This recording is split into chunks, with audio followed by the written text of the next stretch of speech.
we gather in the cosmos bright. Stars and ships take flight tonight, in the void where dreams do play. Soul citizens lead the way. Borders fade in nebula's light. Unknown worlds will chart tonight. Through the galaxy we soar. Endless journeys at our core. Borders fade in nebula's light. Unknown worlds will chart tonight. Through the galaxy we soar. Endless journeys at our core. Starry roads in endless skies. Soul citizens we rise. Charting courses never lost. Together the verses crossed. Oh, live. Squadrons call on the horizon. Battles fought, our hearts aren't frightened. In our ships we face the dawn. Soul citizens carry on. Oh, planets spin and light years fly. Boundless space where hopes reside. Brotherhood in every star. Soul citizens, here we are. Borders fade in nebula's light. Unknown worlds will chart tonight. Through the galaxy we soar. Endless journeys at our core. Starry roads in endless skies. Soul citizens we rise. Charting courses never lost. Together the verses crossed.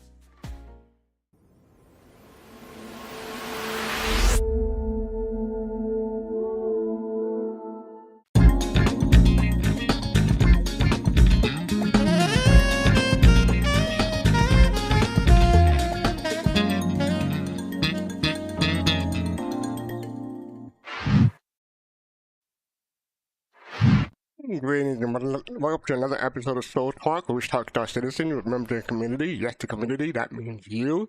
Let me see if it's safe to unmute these people here yet. Can y'all hear me? Loud and clear. Oh, you something. How are you two doing? How about it's been a while? It's been a while since I spoke to you, so I'm gonna go to you first. How are you doing, Kalrati? I've been good. Hello, everybody. Hello, beautiful people. I've been off Discord and a whole bunch of things for a long time, but it's all good. It's been just, due to Yeah, work you've been and off such. Discord so long, you're out of practice. I know. I actually decided to get things in advance. It felt very difficult, but it felt very different, But I got my snack, my drink in advance, and it was even weirder when I came back and I realized, oh, I'm on time. But here I am. It's good to see and talk with all of you. So looking forward to tonight. If you're not early, you're late. I know, right? No in betweens. Let's get to our other co-host, Jade. How are you doing today? I'm doing all right. And how has Yeah. your week been? It's been okay. It's gone by pretty quickly. I've been hard at work and things, so yeah. Yeah, and before I forget, today is February 27th, 2025, at least in North, South, and Central America. I hope everybody's doing well today in chat. I see people up here already. Good to see y'all. And yeah, so today, for me, my week has been going okay. I've been catching up on my games actually because I canceled Amazon Kindle, Kindle Unlimited. So I haven't been reading much, but I've been able to play games more because I haven't been reading. So there's that catching up in gaming. And Which is better. As far as TV Right. goes, I'm still watching Solo Leveling, loving that series. I watched the first 2 episodes of Cyberpunk Edge Runners. I don't know quite what I expected, but what I got was not it. That's not to say it was bad. It was just unexpected, and well, I can't say how unexpected it was without spoiling stuff. But yeah, it's on Netflix, and it's based on the Cyberpunk 2077 series game, or the world rather. I saw We Captain need to make America a Brave New Cyberpunk World. 2027. Yeah. Sorry. Yeah, 2020, 2027, 27. I mean, yeah. But yeah, I thought Captain America: Brave New World. I liked it. It's not the best superhero movies I've ever seen, but it's one of the better ones in recent years. I hear looking at you, Quantumania. But yeah, I liked it. I think it's worth going to, especially having seen a superhero movie in a while. But otherwise, yeah, okay. But yeah, I liked it. I might see it again, maybe. It depends. You know, Go ahead. it's hard for me to like after Endgame. I don't know about anybody else, but it's been hard. It's been hard. Well, I mean, after Endgame, they had the Spider-Man movie, Homecoming. That was good. That was good. Yeah, it was. Endgame and Spider-Man, those two. Yeah, But then after that, yeah, you had Quantumania and other stuff. and Thor, not Ragnarok, Thor 4. I forget the name of the Love and Thunder. Love and Thunder, yeah, that was, oh boy. Anyway, let's get back to the good stuff. But because of watching, I watched Sam Wilson, the new Captain America, fight in the movie. I went to look to see whether or not there was a Marvel game that might pique my interest. So now I'm playing Marvel Strike Force. And yeah, I'm enjoying it. Trying not to spend too much money. Trying not to. Failing miserably, but yeah, we'll see how that goes. That's about it for me. Yeah. So, are you two playing anything besides Star Citizen? I'm not playing anything, including Star Citizen right now. I have not had the time. Sorry. No problem. Yeah, How about you, Kalrati? I've been trying to. Let's start with live. So I've been intermittently trying live, trying out some new approaches in Pyro. I haven't gone back to Stanton in a long time. I've been kind of staying away intentionally from the PTU, but I do kind of keep up to date with what's happening in the PTU, particularly the new upcoming event.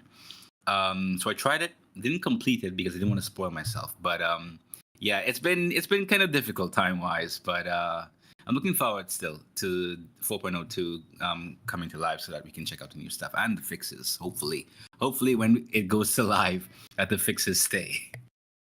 Yeah, it's about that time, Jade. It's at the end of the month. Hey, right? And guess what? We still have a couple days until like my prediction is either true or not. One more day. Okay, one more day. All right. I'm including the rest of today because I'm on the West Coast. All right. Yeah. Okay. So you have 3 hours in one day. Yeah. Or 6 hours because you on the West Coast. It's 6 okay. hours. Right. I'll allow that. 6 hours. Yeah. So you have 30 hours to get this in, Jay. Yep. All right, that's enough goofing off for now. Oh, before I forget, Flights of Rhythm was on the People's Radio this past Friday, and it's up on the web now on Mixcloud. So check that out. I think I did pretty I'll well drop on a that link one. in. Yep. Thank you. I think I did pretty well on it. I there are times when I'm listening to my own show and I'm like, I should have picked a better song than this. But this one, there's nothing like that. I liked all the songs in this one. I enjoyed it. Thank you. It's the mood. So yeah, then I'm gonna do my thing and let's see. Okay, Kalrati, Jade, I do apologize, but because of recent events, this is a 45-year-old reference. Oh my god. Okay.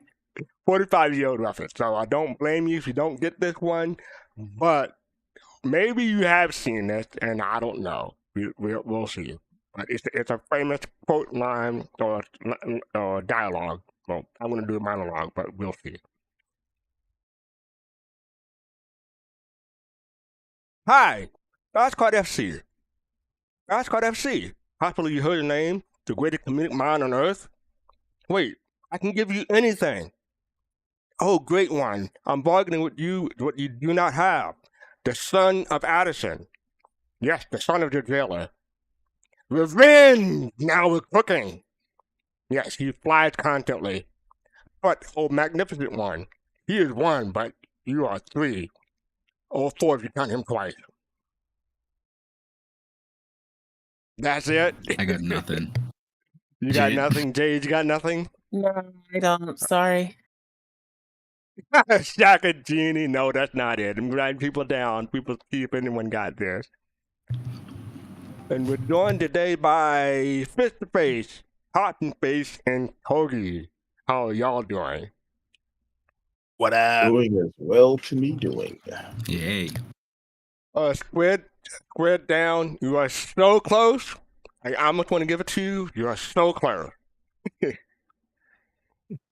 Anyone else want to try? Nah. Vanderwild got it. Superman 2. Process of elimination. Yeah, Superman 2. People may or may not have heard recently, Gene Hackman passed away, and he played Lex Luthor in that series. So that's why I picked a 45-year-old Was that reference the one today. with Richard Pryor in it? No, that was Superman 3. No, 3. Okay. Yeah. 2 was the good one. Not because Richard Pryor was in it, we just, and I won't get into that. But yeah, Superman 2 and Gene Hackman, he lived to be 94 years old. I did not realize he was still around, but yeah. But yeah, hopefully his loved ones are coping well. All the best. Yeah, Superman 2. There was no subtitle, no. The 3 was the question piece, so yeah, that's it. All right, let's get on with the show. Yeah, great actor. All right, so we have our sneak peek. Oh, I forgot to put in the name for this one. It is not with the code. It is. We're going after the big money. We're going after the big money. So let me put that in real quick. So the question is for y'all. Not only what you think of the sneak peek, but where is that subtitle or title from? We're going for the big money. Big money. You said we're going for the big money? Yeah, that's the title. That's the thing for the sneak peek. Okay. Is it one of the Ocean's movie? No, no. I believe it's a game show. Are you asking what game? What game show? I believe it's a game show. Yeah. I believe it was a game show. Oh, sure. No one else can be taking a bite. Go ahead. No, Wheel of Fortune. Okay, I was thinking Press Your Luck. No, Wheel of Fortune with Pat Sajak and Vanna White. Yeah, Wheel of Fortune. You're right. Yeah. But it might have been used before that too. But yeah, Wheel of Fortune was the one that made it popular. Yeah. I googled and I could not find it. Sorry, couldn't find it. I thought it would have been The Price is Right. No. When they spin the wheel, they got the big wheel, but that's not his tagline. When they spin the wheel, they say big money, big money, big money, big money. Yeah, big money. Yeah. Also, Press Your Luck is the one where they say no whammy. That's what it was. No whammy for Press Your Luck. Okay, that's why I got that. Yeah. Okay. But yeah, so what do you think of the sneak peek? That looks like a trap. It's a trap. It could be, especially given what we know about ISC today, but we'll get into that later. It's immersion breaking.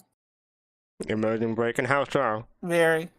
Because it's like, think about it. This is supposed to be Star Citizen. It's supposed to be immersive. Where in the world would you see something like that at all? Telling people there's real big money here. That's number one. Number two, no, I'm saying in real life, where would you see something like that? When it's a trap? No, I mean, no, because nobody be that stupid to go in there. Like, I mean, like seriously. Maybe they'll find some people. Maybe they'll find some people that believed in Prince was trying to give them money in an email. Right, but they're gonna actually believe that graffiti. That's number one. Number two, why is there a $?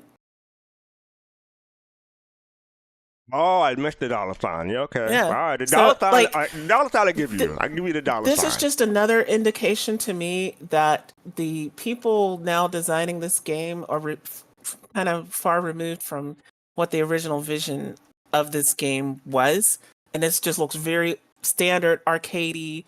Every other game out there would do this kind of thing. So that's my 2 cents. All right. Anyone else? I guess not. Yeah. I mean, I was I okay think with it. Oh, go ahead, Togi.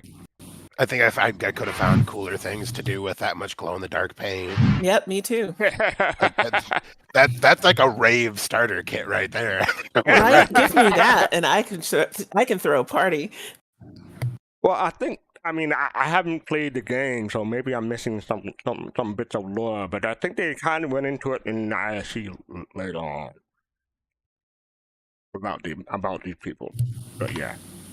I think this We'll aspect get to though that in a is a bit. bit of What was a that? lore evolution. So it's not like it was original lore, if I recall. But I guess we'll see when we hit the ISC.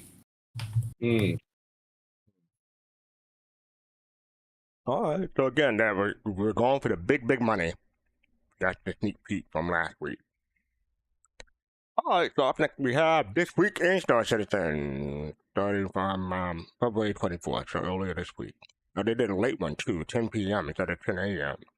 But yeah, to talk about core mods, winding down, talk about the contest. I decided not to enter that contest because I saw so many other what do you call them, entries, and there's no way I can compete. If you look on the hub, they have it on the front page, a lot of the competitions. So yeah, check that out when you get a chance. But yeah, Happy Monday, Como. They decided to extend the Fight for Pyro to give you extra time to secure your reward and wrap up tech engagement now for 4.02. They're going to cover this in ISC, but they mentioned starting in March, they'll have their part 3, I guess, or the next part. And that's going to take place the entire month of March. But when that starts, you won't be able to start the Fight for Pyro. It'll be in the middle. So, no, that's not true. It'll go throughout the month of March. But yeah, once March ends, then you won't be able to start unless they decided to extend it again, which they may do. But yeah. Has anyone here done the Fight for Pyro? Long live the headhunters. Yeah, I slogged my way through it. I unfortunately had to represent Citizens for Prosperity, but I finished it, got the paints and the weapon. I'm good. Are you looking forward to the next part? I don't know. I mean, a good bit of my attraction to this one was those paints, and I don't see the attraction to the next part like being that attractive. Well, according to the ISD, I know we were spoiling ISD earlier, but they said if you there's a possibility to get all the rewards. I don't know if we heard that. Interesting. So, yeah. I haven't seen.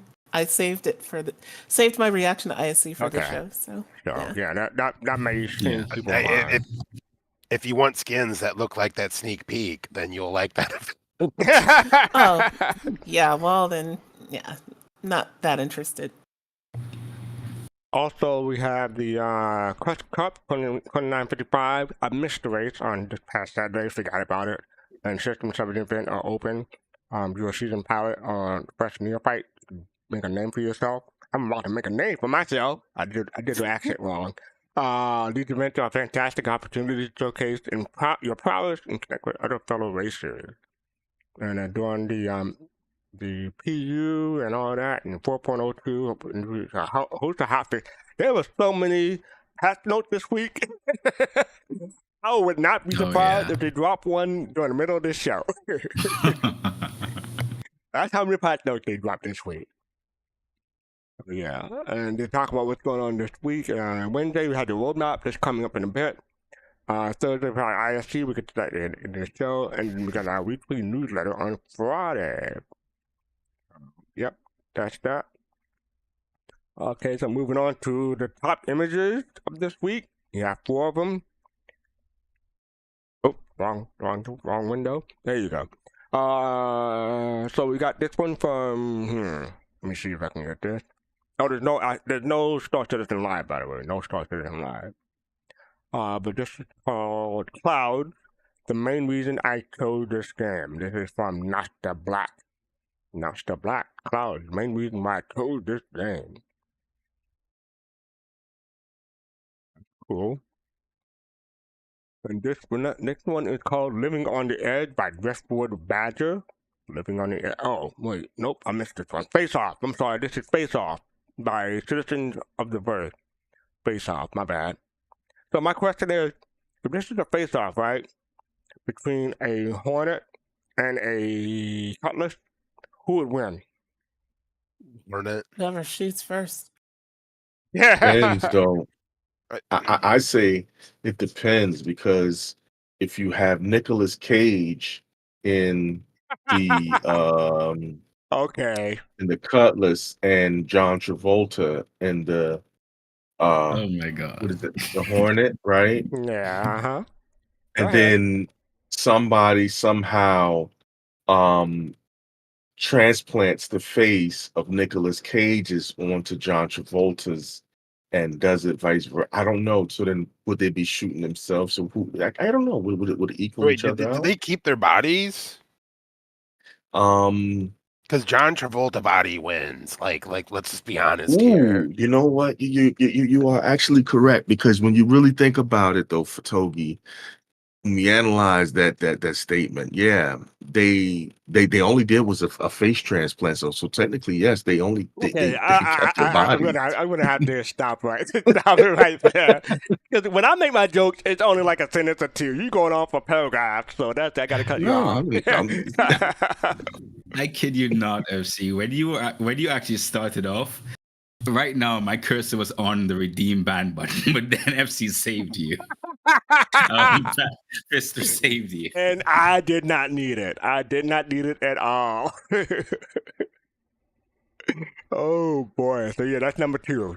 Correct. Congratulations for number 2. You got the feature of this week's top images this week. All right. So number 3 is Living on the Edge. This is by Driftwood Badger. Living on the Edge. That is picture number 1, picture number 2, and picture number 3. Now, this is let me see if I can find it. So you said, oh, we finally found a ship that the Foundation Festival really looked on. It looked good on. So that's what this is. This is the Foundation Festival livery on the Razor. I don't know if that's the LX, the EX, or the base, but yeah. That's number 3. And number 4 is Industrial Ship by Trunk Rider. And at the bottom, she says, Stick Breaker and his iconic sticker shoot. But yeah. So that's number 4. This is number 3. This one is number 2. And this one is number 1. So which one y'all like? I actually like that one. The ones you got up right now. Mm-hmm. To Between me, these two, you like the first one? I like the first one. Okay. You know, the reasoning why is because, you know, it kind of gives me hope to when ray tracing and, you know, all of their lighting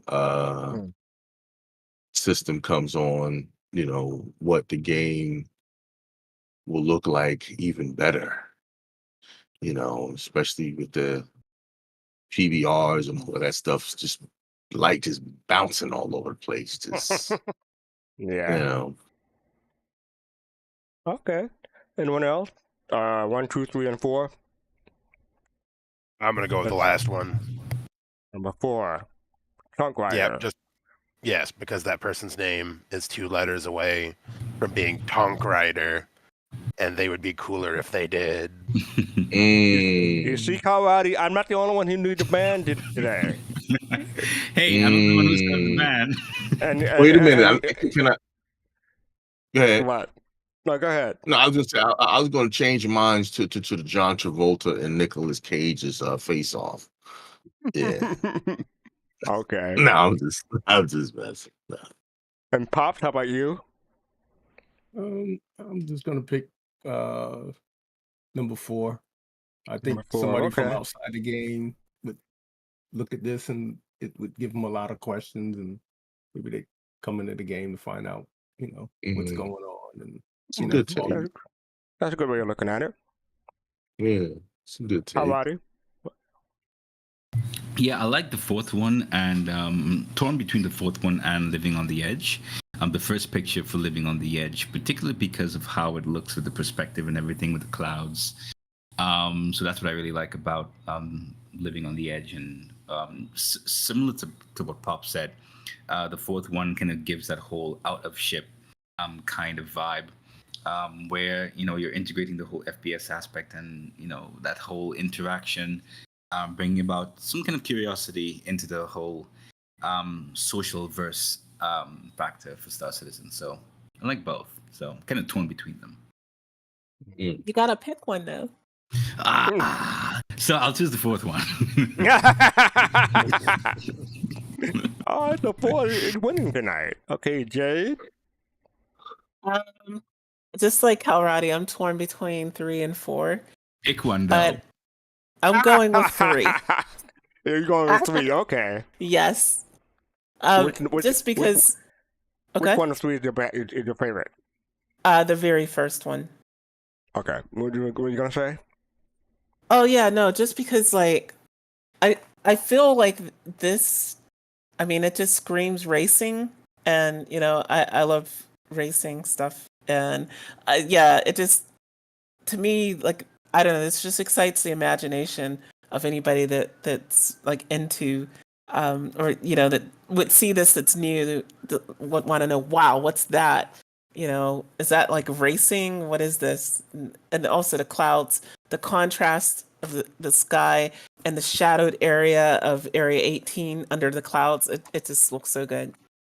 Mm-hmm. Yeah, good catch. I didn't think about that. A lot of games wouldn't do that, but this one does. Alright, so you picked number 2. Let me see. So, number 1. Oh, no. Number 1. You picked number 3, sorry. You picked number 3. That's number 1, that's number 2, that's number 3, that's number 4. I'm not going for number 4. I'm not really feeling number 2. So, between number 1 and number 3, similar for the cloud, but I think I'm going to go with number 1. And I think I'm going to go with this one in particular. I just like that shot. All the cloud, the blue sky, and going into blackness. It's like shooting off into space on a magic carpet ride almost. So yeah, I'm going to pick number 1. Alright. So yeah, that was all the top images for this week. Before I move on, I just want to say that we had a reply from Natronic today, in fact, in regard to Huxley, episode 6 from last week. So they replied, fun fact, everything we do at AE Studios, with the exception of the Xenomorph in our Alien episode and some small 2D VFX, like dust blowing, is done in-game. All the characters, including Yuna, are made in-game. So there you go. That's awesome. That answers Puff's question, and I kind of thought so, but I wasn't sure. So yeah, I don't know how they got Yuna. Just really good. I mean, the character creator is very, very good. You can get all kinds of things. I didn't know that you could get that, but they did. I do have the character file, but I hadn't loaded it in, so I couldn't really answer. So there you go, Pop. You asked that question last time, right? Yeah, thanks.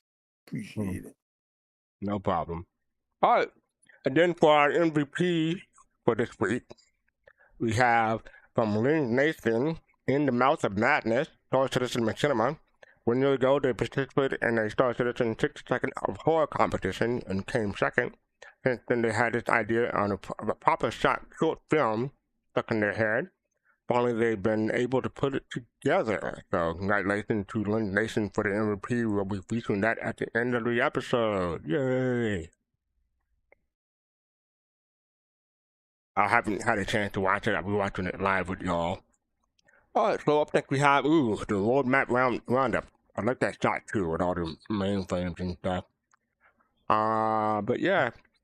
Hey everyone, as emphasized in the letter of entertainment and throughout the messaging this year, our top priority in 2025 is improving playability. In the recent episode of Inside Star Citizen, they said commitment to delivering more content patches more frequently. And as a reminder, the 1.0 column represents the features and the content plan for Star Citizen 1.0. However, does that mean that you have to wait until the full release to experience them? Rather, it serves as a snapshot of the experiences you can expect. As features and content from this column become ready, we will shift left into a point hat column preparing for a release. There's still some additions to come, including possible changes in addition to the immediate column. Be sure to check back every 2 weeks for the latest update. With that, let's dive into the roadmap. Alright, so then we got the roadmap. Kalrati, you haven't been in a while, so why don't you read these for me? All right, I got you. Let me put it up on the main screen. All right. So, notable changes for February 26, 2025. So we're going to be starting off with the redacted mission giver. A new mission giver enters the verse, bringing fresh opportunities for players to explore. We're also going to be looking at a redacted mission giver location to suit the mission giver.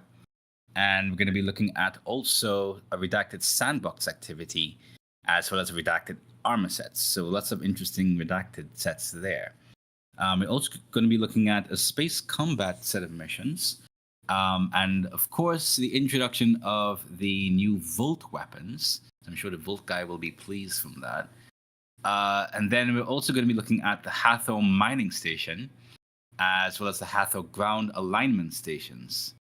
And then that's going to be for 4.1, and some additional stuff coming to the to the 1.0 column will be control services. Really looking forward to that. Quantum boost, item misfire and wear, fire hazard, charge and drain, life support, engineering gameplay, solar flare, vehicle radar and scanning rework, FPS radar and scanning, hangar upgrades, weapon overheat, radiation, new missions, location, repair. And they've also made some updates to the progress tracker, where they've categorized some of these things, where, for instance, the mission giver that's redacted is now under character art and tech.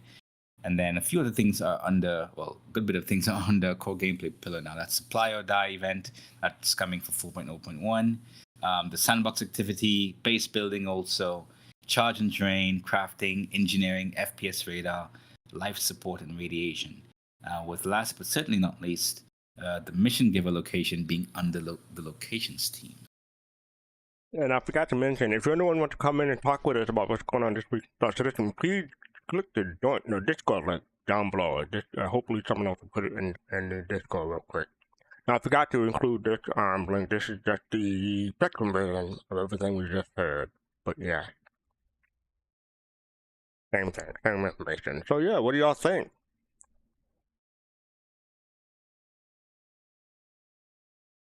Everybody go at once, please. Go ahead. No, I can't really think too much because I haven't been in the game so much. I haven't been in the game since last year, literally. So my opinion of it, or what, what can I really say right now?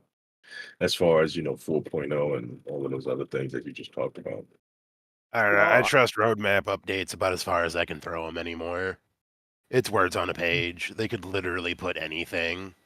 I don't know. Then pull it. You sound pretty week strong. before I'm pretty sure you can throw them pretty far.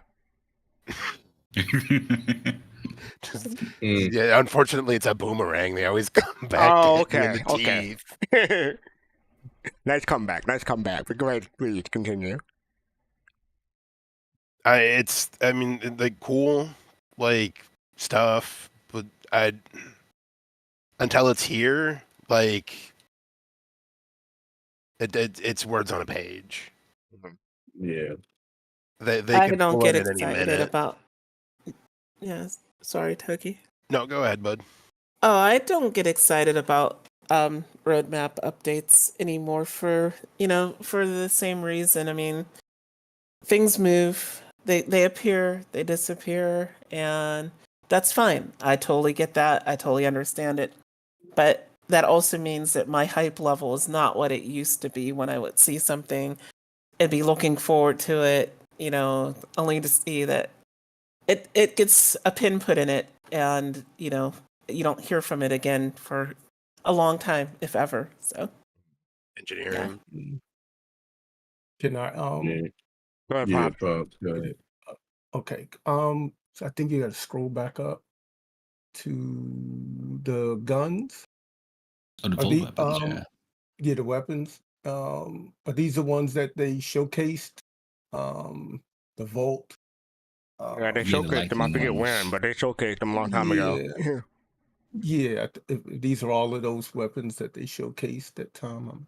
I think that's hopefully they come in the game. I think maybe they'll breathe a little life in it, and Mhm. FPS, the different types of guns. I'm pretty That's the sure one thing that's Colossal will love him because he'll be able to imitate Emperor Palpatine. Unlimited power. Yeah, I can just see him doing that. Mm, yeah,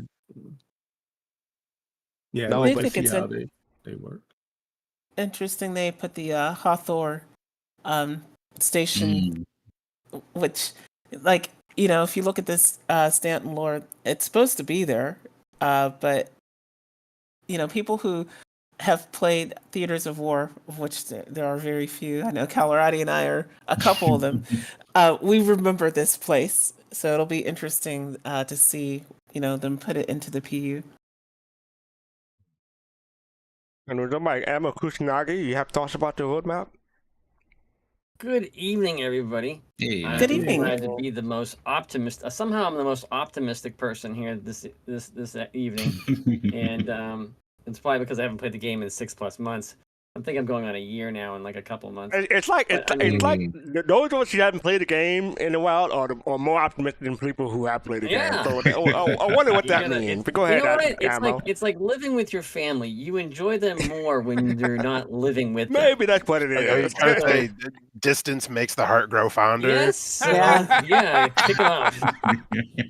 But So- go ahead, continue. Run away, and then you'd be like, "Hey, that looks fun." No, but like, I know there used to be talk about like, oh, why we got rid of like radiation and the solar flare and all that stuff, and I know that was missing, and it's good to see them still remembering it and putting it on their trackers so that people are aware that it is a thing that will be back. It's so that they are, you've got radar and scanning and stuff like that up on there. So it's kind of nice. It's like I bought the tracker the last like a sale or two ago. So Tracker Mark it's II, you good mean? to see the Mark II tracker. Yeah, because Okay. I hated the other first Mark I was a horrible design. God, that makes me think of that crappy little bomber that has those little tiny, like, little matchbox legs. And yeah, so they need to redo that one. Anyways, but yeah, I think it's a good reminder of what they haven't forgotten about some stuff, and I think some people like I'll see it when it comes out, and I won't put my I won't bet on it. I won't hold my breath because it does take them a long time, and how long it takes them to do this stuff while they're focusing on fixing bugs is another question. Like, okay, they're talking about all this new stuff coming out, but they're right now they're focusing on bug fixes. So how many people have been pulled away from actually working on this stuff? So, but again, I'm just looking for a more stable gameplay so people can enjoy it more, better missions so people can enjoy it more, and content will slowly come into it, and eventually, when we're all ready for retirement, to include Jade, we can probably get 1.0. Maybe I I mean, mentioned. some of us will probably be deceased, but at least Jade will Okay. in her retirement can play. Yo-Yo Wait, Mag will wait. still not be retired. There's Okay. hope. See, we have hope. We can still rely on Optimistic, her aren't we, to help us today? out. Yes. Hold on. I think I heard Pop wanted to say something. Yeah. Oh, I just wanted to say, I am curious on the solar flares, on Yeah. how that looks. Also, I would have thought fast card. I thought you would have picked the fire and then play the Ohio Players song with them, but it's Mm. okay. It's okay. No, you go ahead and do it, Pop. You take it. Take it No, away. no, I'm not singing. Y'all, everybody will no. Everybody's ears will pop. Well, fastcart didn't mention it because he also releases powerful bursts that creates environmental disasters He in did. and Oh around his God. abode. That's right. See, Admiral, you understand. Admiral That's why understands. That's why he keeps a steady supply of Lysol cans nearby, so he can help. Okay. Wow. Ooh. Wow. Okay. Ooh, I see how wait it a minute. is. Was that under? Wow. Okay. For me, All right. Kalrati, you went right. Oh no. So I like the combination of upcoming assets for 4.1, and maybe this is sounding a bit optimistic, but I hope that when looking at I like a bad thing. What's Um, going on here? okay, so this is going to sound a little optimistic, but given that it's touching on most of the cards when we look at the release view, right? Looking at characters, gameplay, weapons, not a ship, but locations. It is my hope that given that they're looking for stability and a content-driven period of this year, apart from the core features that of course that that need to come into the game, I hope that at least most of these features coming into 4.1 and then 4.2, 4.3 are part of a package, because we know the general aim of 4.1. Richard Tyrer would have shown us what their vision is for 4.1, and he would have given us an example of how different aspects of gameplay systems come into play. So given that we have a mission giver, given that we have sandbox activity, given that we have an upcoming armor set, space combat missions, what my hope is that as we get more and more of these content features, that they start to feel less disconnected, so that even though it's a sandbox game, we start to see what their vision is all about in terms of guiding us to use these things in a connective kind of way. So is the armor set that's coming into the game going to be useful for the sandbox activity that's redacted currently, where it's an on-foot exploration with aerial support? So is it that the environment that will be going on foot going to be something that's going to be requiring us to use that armor set? And maybe the side effects or secondary effect of the Volt weapon is going to be something that's going to be useful on those in that sandbox activity. So this is me hoping that part of all these holistic features, or all these features when they come into each patch, that they have meaning to each other. So here's hoping. I love your imitation of question for Karate. Griffin right there with doing the crazy arms. I'm gonna have to clip that and make I a have a gif out of question it, for Karate. so you won't feel left out. So hold on, let me get that right now. So here we go. And Let me know, and I'll upload it to Tenor, just like I did with the one with Hey, just in time for the anniversary too. Just in time for the anniversary. Karate. Oh wow! That looks good. I'm gonna get that. Okay, Make sure you post that. later. Karate, I have a question.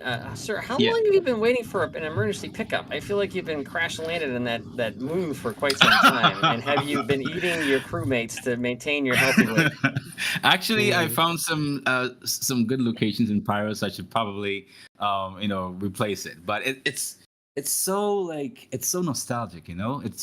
It's gonna be hard for me to kind of get away from, even though it actually is making me curious if it's still Leon Hurston. No, it's not. He's just No, actually, you know what? That's the perfect. Friends.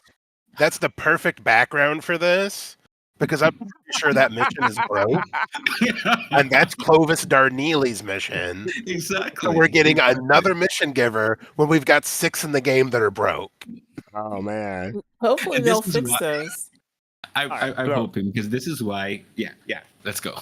All right, so I'm going to be optimistic too. I don't know why it seemed like we're in the minority over here, up in here. Well, you haven't played the game in years. What are you I was talking gonna say about? you That's not haven't fair. played. I play the game every pack, and I spent the longest amount of time in the game during the Day My Rally, in fact. So yes, I have been in the game. I just don't, play it, but I have been in the game. Anyway, as I was saying, optimistic people here. I'm kind of hopeful for the armor set because I don't know what it is. It says rugged and stylish, but who knows what that means for CIG? I know what I think of when I hear rugged and stylish. I'm thinking about Mandalorian or something like that. But if they say stylish, I don't know what that could be. I know what it won't be. Stylish. What it won't be. It won't be stylish. What? It won't be stylish? No. So yeah, I have hope for that. Not high hope, just hope. Put it that way. People are looking forward to the weapons that they already mentioned. Something else in here. I forget where. They got the armor set. Oh, I gotta scroll down. Thought here somewhere. Oh yeah, the hangar update. Expanding personal hangars customization with new upgrades, layout, and functional improvement. I'm looking forward to that. Every patch. That was my thing that I would do before they took the hangers away. Before they, after every reset, I would go into my hangar and redecorate my hangar. It took me anywhere from 20 minutes to a couple of hours. That was my gameplay back in the day, but they took that away. I haven't been doing it. What was your gameplay? Redecorating my hangar. Oh, decorations. Okay. Yeah, decoration. I did it. Now, for As once. much interest in living in a hangar as living in a parking garage. I mean, that's I the want thing. my They persistent hab that was on. This is why I don't get excited about the roadmap. Right? I'm gonna go off right now. This is why I don't get excited about the roadmap because right next to, and in fact, it was supposed to be before the persistent hangers or persistent halves. Remember those, Kalrati? I do. Remember? Persistent halves, right? Where are they? Where are they? Nowhere to be found. So Yep. this is why I don't get excited about the roadmap. Damn Alright. right. That felt like Jay just put a con on me. I'm happy for your fast card, but I'm gonna let you finish. But Damn Sorry. right. but yeah. So yeah, the hangar upgrades. I'm looking forward to that. Radiation was something that they talk about, especially. I'm not really looking forward to it. I mean, it'll be less safe, but it's something to keep an eye out for danger in Pyro. So yeah, that could be keep people on their toes. To go along with what Jade's saying, if you think about it, it just she just reminded me of like Sesame Street. You know how you got all these nice places and stuff like that, and you get like Microtech and these beautiful like condominiums that you could live in. But no, you get to live in like the hangar, which is kind of like Oscar the Grouch living in his trash can along Sesame Exactly. Street. And that reminded me, I was going to say to the argument, yes, we have the Southland hangar, but I'm waiting for them to put the Rebel New York hangar back in the game because we don't have that yet. That's okay. That was my hangar. They'll still put some unidentified liquid on the floor, and this is the thing, right? Cable just laying out extension Right, cord for you to exactly. trip over. Exactly. Is that the giant hangars white are one? not to be lived in. They're to get your ship and go. It's like you don't live in your you don't live in your garage. Why would you live in Some a people hangar? might. We don't know. I don't know anybody that would prefer to live in their garage over like their house or their condo I didn't say or their prefer. apartment. I didn't say prefer. I'm just saying it may have, because of circumstances. Well, Anyway, Drake, let's move on. you have to live No, in a hangar. no. Actually, you know what? My brother lives in his garage. So There you go. Yeah, That's Is it one up person, next to the Jay. car One or above person. the car? Now you know. Anyway, let's move on. I was going to mention it. There are a lot of men that do have their, what do you call them? Man Man cave. Man Man cave. cave in their Yeah. garage. So some people In do. addition to their house, it's not like Hey, their some people house lived. itself. Some men live in that man cave. And their man cave maybe in their garage, Jade. All right, but guess what? More than men play this game. I think CIG should acknowledge that at some point. Yeah. All right. I didn't mean it to be so gender specific. But, you know. Yeah, you're not wrong, Pops. You're absolutely right. There are a lot of guys that they People don't see cave. beyond their Let's call it man people cave. Yeah. But CC Creator, thank you for that subscription. For 38 months, appreciate it. Thank you, CC Creator. He was like, let me break the ice. But may yeah, I this is ask the a question? progress tracker too. We're not gonna spend much time. I just want to let people know that it's up and updated as of Man, we should February look how 26th. many vehicles are being made right now. You got me thinking now, fastcart. But they actually update the progress tracker. Well, you Yeah. can see how many vehicles are working on that are unannounced. If you look at them, you kind of like you start digging into it. But we don't have to do it now. I'm just saying. Come on here. No, that's you all. go That's to all a- subscription. The Orion. No, deliverables. You're talking about here? Oh, 890 jump update. Oh, there's a mission lot update. of No. unannounced stuff. Holy crap! But yeah, so Yeah, check that there's, out. 2, 3. All right, so Where's up next we They've got have. seven vehicles. The EU team right now unannounced. Okay. All right. Cool. And yeah. But yeah, this is what happened to the atmosphere flight zone at CitizenCon 2953. That's basically the question from Anna, Lady Anna. Yogi Cloud responded. What we saw in the CitizenCon 2953, 2023 was the so-called control surface model. This is not an isolated feature, but part of a much larger update for the flight model, which is currently ongoing. 2024 wasn't really a focus here for the flight model. Was it? Okay. But we started getting back to it directly after Christmas break. Progress on the flight model in the last 2 months have been really good. They're really excited about it, but it's not ready yet for public or even public testing. We will announce it for you.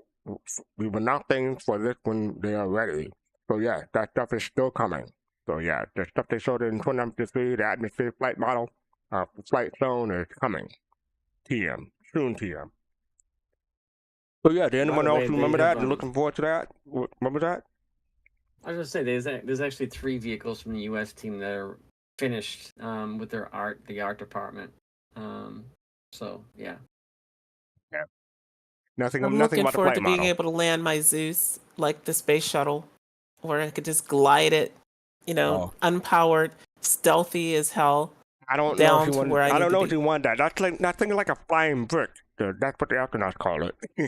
Yeah, but it's also a lifting body. So flying brick, yes, but it's also a controlled flying brick, and no space shuttle ever crashed on landing. All right, we'll just say that. There's some off-color jokes I want to make here, so we need to move on. Yeah. I don't know if you saw my expression just now. Moving on before anyone said. Moving on before anyone said something. Not making a joke here is very challenging. Oh my God. Oh my God! I just got Anyway, that one. moving on. Okay. All right. Too farted. Too soon, Admiral Togi. Too soon. and Togi. Admiral and Togi. Speaking of women in the game, female Type B bodies. How hard is it to implement female enemies? They share a lot of the same armor and clothing, but no voice lines and updated enemy female characters, armored and unarmored. They hashtag or ping different people in here. Enemy. But Jack Pierce from CIG said something that comes up a lot, and we discussed it a couple of weeks ago, as well as something I wanted it for Asia. They just need to get some female versions of the voice line done and validate a couple of other things, basically since only male combatants have voice line currently. It's something they've been passionately pushing towards with female animation for NPCs in combat now being in decent, robust state. More diversity in combat is good from aesthetic to actual gameplay, which we've seen with the Copion being mixed in. So they put animals in before they put women in. Are you shocked or surprised? This is CIG we're talking about. It took them to put a female character in at all, right? How many years was that? 2012 to 2019? So I'm not shocked. Oh well, we did have a couple of some women in the promotional material, especially with the 890 jump and the to sell you ships, of course. Yeah. I hate to be a cynic, but let's be real. It was to sell you ships, right? It wasn't. You didn't have a playable female character for. It was aspirational, 7 years. Jade. It was aspirational. It was what they wanted to put in. Okay, and that's fair, and that's fair. But like again, I think Star Citizen really lags behind other MMOs when it comes to the female character, when it comes to fashion, and right here, combat, right? I do believe there's hope. I believe that they're coming, though. They're working on it. There's always hope. This game was built on hope, right? I'm sorry, I think I took a line from Star Wars just now. Yeah, you did. A new hope? And no, in this case, it's an old hope. Anyway, let me move on. But you know what? Just before we move on from this, I feel like this might be, we heard that they've partnered with 11 Labs, right?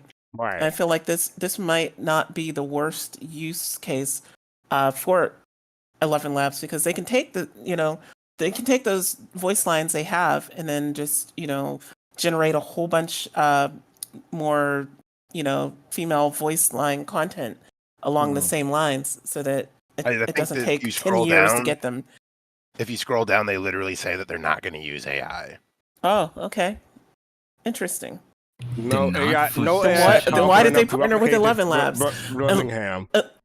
Unless it's for something else, maybe, which will be interesting.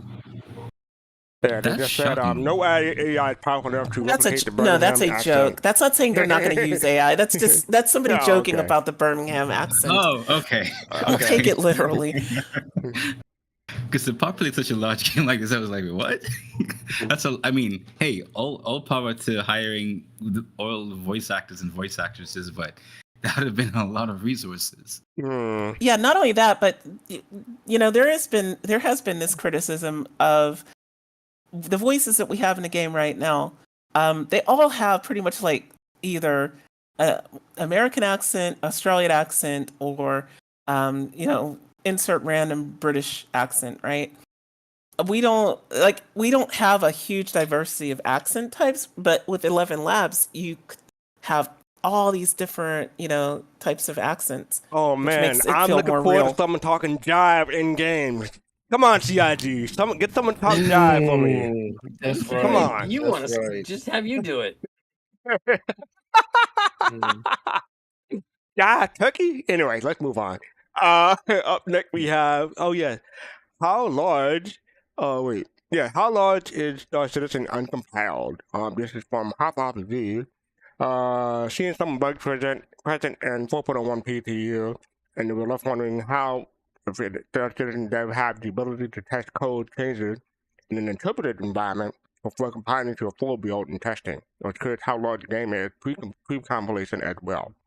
Now, this is a funny topic because I think it was Sunday after the show started, Soul Citizen, someone asked in Discord about the size of the database and how big they were for a game like Star Citizen. My question was how big the game code was total together, and lo and behold, I got my answer evidently. So this is from A. Brown from CIG. Your question is quite open, vague, and so hard to answer concisely, but here's a high-level overview. Most kinds of changes can be tested very quickly, easy, less than 5 minutes. Art design changes can mostly be iterated upon live in the editor, but some changes require restarting the game, usually startup time 2 to 3 minutes. Balancing some game systems can be done live while playing the game. Code takes a minute or so to compile small changes, sometimes possible while the game is running, sometimes required restarting, and up to 10 minutes to build the whole project from scratch. Distributed build system over many machines. Status changes can happen live, so usually complete in seconds. Full builds of the game take between 1 to 2 hours, but devs just use the last build and add the latest changes onto there. So only need to wait for a new build if they are not a programmer but need the latest code changes.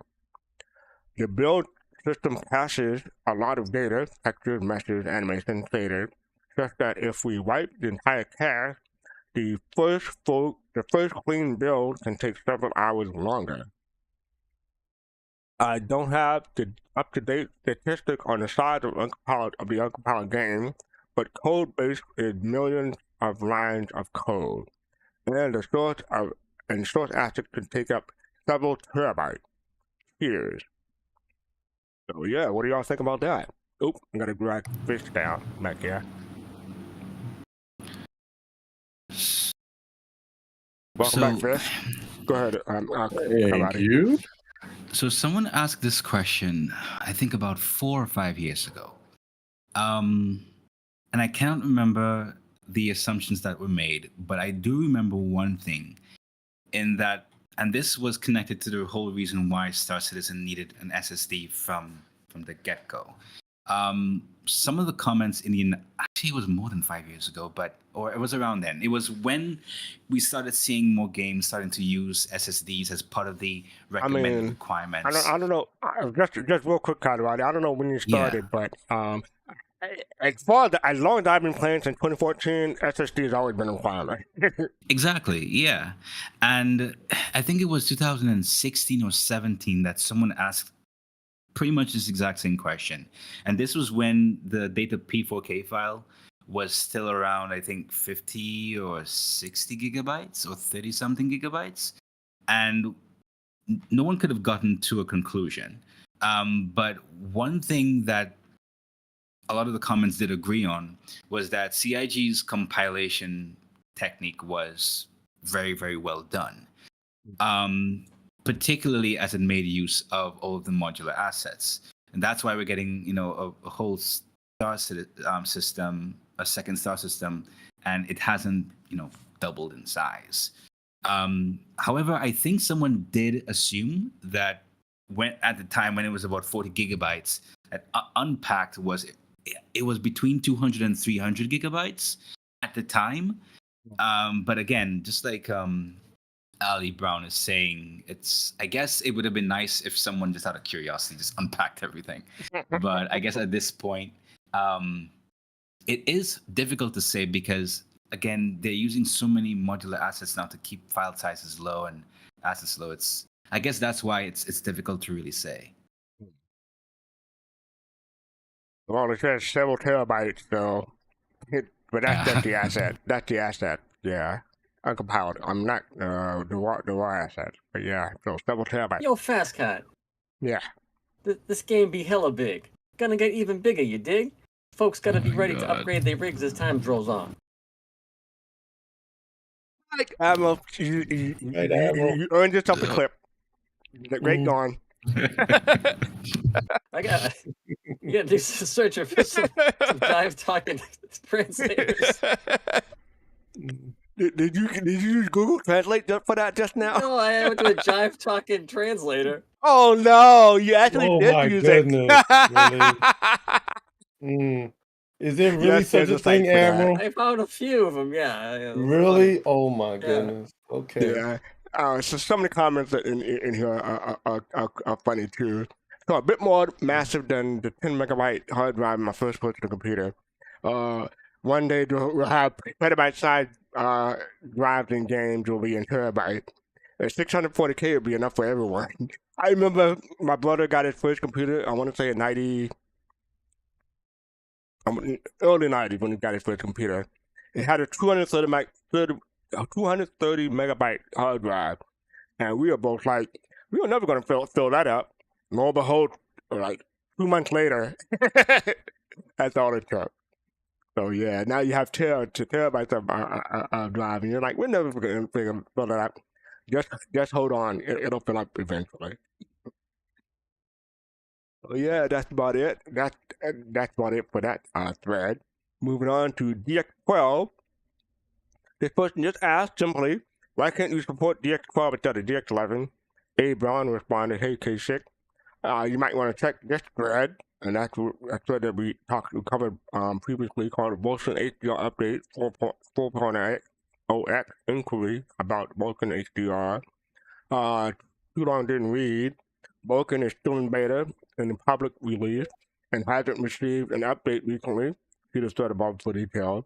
But internally, they made many improvements and are testing it as the default renderer for Squadron 42. So once it reaches the PU, the intention is it should be much more stable and faster than DX11. Oh, there's that. Yeah, how many folks here use Vulkan instead of DX11 when they play the game?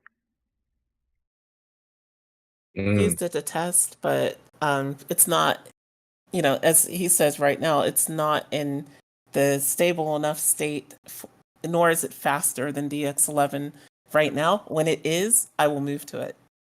Okay. The person said they use Vulkan. Yeah, I'm still using DX11. Same. All right, a few more threads before we get to ISC. Oh, actually, I'm going to change my mind. Going to make it audible. Let's take our commercial break right now. Commercial. Oh shoot, I forgot to clip Admiral. I'll get that later. Hey, welcome to our commercial break. I just want to say thank you to all the supporters out there. We had a couple of subscribers today. Thank you very much. Appreciate all you. We still support the Soul Citizen. I also like to say thank you to our Patreon. I don't know when there's gonna be another Patreon update because Griffin usually do those about the beginning of the month. Or I think there'll be a Patreon update soon. PM. There should be a producers episode too coming up. We got to talk about that. But yeah, it's coming up soon. So again, just thank you all for supporting Soul Citizen. And don't forget, we are having our anniversary episode coming up that Sunday. So stay tuned for that. It should be a lot of fun, reminiscing. And yeah, so yeah, anything y'all want to say during the commercial break? I shouldn't say that. Are you sure you want an answer? No, Johnny. In fact, we're back. Welcome back. Hi. Welcome back. Okay, I get that reference. Everybody's putting out their own references today. But yeah, up next we have the RSI Launcher 2.31 release note. It was released, I don't want to say that. 2.30 was released a few days ago, but they just recently updated the 2.31 to the bug fix. I think I still have 2.30 on my hard drive. So I haven't updated 2.31 yet. But yeah, they have the patch notes here basically. Talk about the local setting, talk about the features supposed to support the new launcher support tool. New features, they delete local settings. A lot of people have been asking for that. They fixed an issue with the local resource error. Deleting shaders folders no longer delete the crash folder. And they have a few known issues. Some issues report flickering launcher background. That's always been the case. I don't know when they're going to fix that, but hopefully soon. Talk about the base P4K download. Please verify or delete your game and restart the download to resolve this issue. The launcher sometimes fail to create the Star Citizen Live folders in some users, leading to error 200, 2000, 5008, and 5010. By creating the folder manually and running the launcher as an administrator. Launcher suppress the screensaver. So yeah. I have been enjoying the 2.0 launcher over the old launcher, and I guess the old launcher is V1. I don't know what number that one was. But yeah, what do y'all think about the new launcher? Just in general. I like it. Looks cool. You like it? Okay. You gonna say something, Kuchanagi? No, I mean any improvement is good. So if they have it's the whole thing I mentioned last time is when they improved Spectrum and it was like this unintended benefit of it. So if they if they're improving their code, then it's definitely needed. If that means it's a polish pass, make it look better all at the same time, then hey, why not? Yeah, I wonder what the issue is about the flickering with the background, though. Like, I mean, that's been consistent for several patches now. I wonder what, I don't know, if they can just nail that down somehow. Maybe Hopefully. by not making the launcher super overcomplicated with animations. It's just You know, one that might animation. help. Apparently, it's one too many. All right, that's fair. Does That's it fair, I flicker? guess. Is that the issue? Yeah. It flickers right now. No, Yeah, for not some it mine, does, it but some seems. people does. So That's I mean, for me. you can disable the animation, and that'll hopefully fix it for some people. But you know, they're losing out on the animation. Anyway, that's the RSL Launcher 2.31 release. 2.3.1 release. There you go.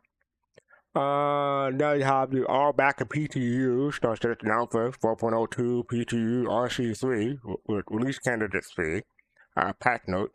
This came out today, like I said, several hours ago. Let me see. I don't think that there's been a patch today, with since then, has there? No, there isn't. So this is still the latest one. Yeah, Had it'll be to check. fine. Had to check.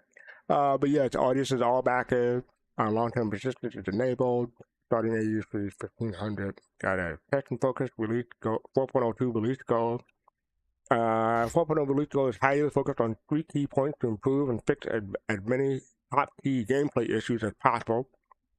Improve connectivity, stability, and begin the latest supply or die event. Stability, performance, bug fixing testing, supply or die event. Talk about tonight's build has further updates to transit self-healing code to help reduce further issues with transit getting stuck or not responding. 4.02 has many exploit fixes as well that have been included. Due to the nature of these, we won't mention what I've fixed. Okay. So they have several known issues. And technical, they fixed a client crash, but they fixed several crashes in the past few notes. So yeah.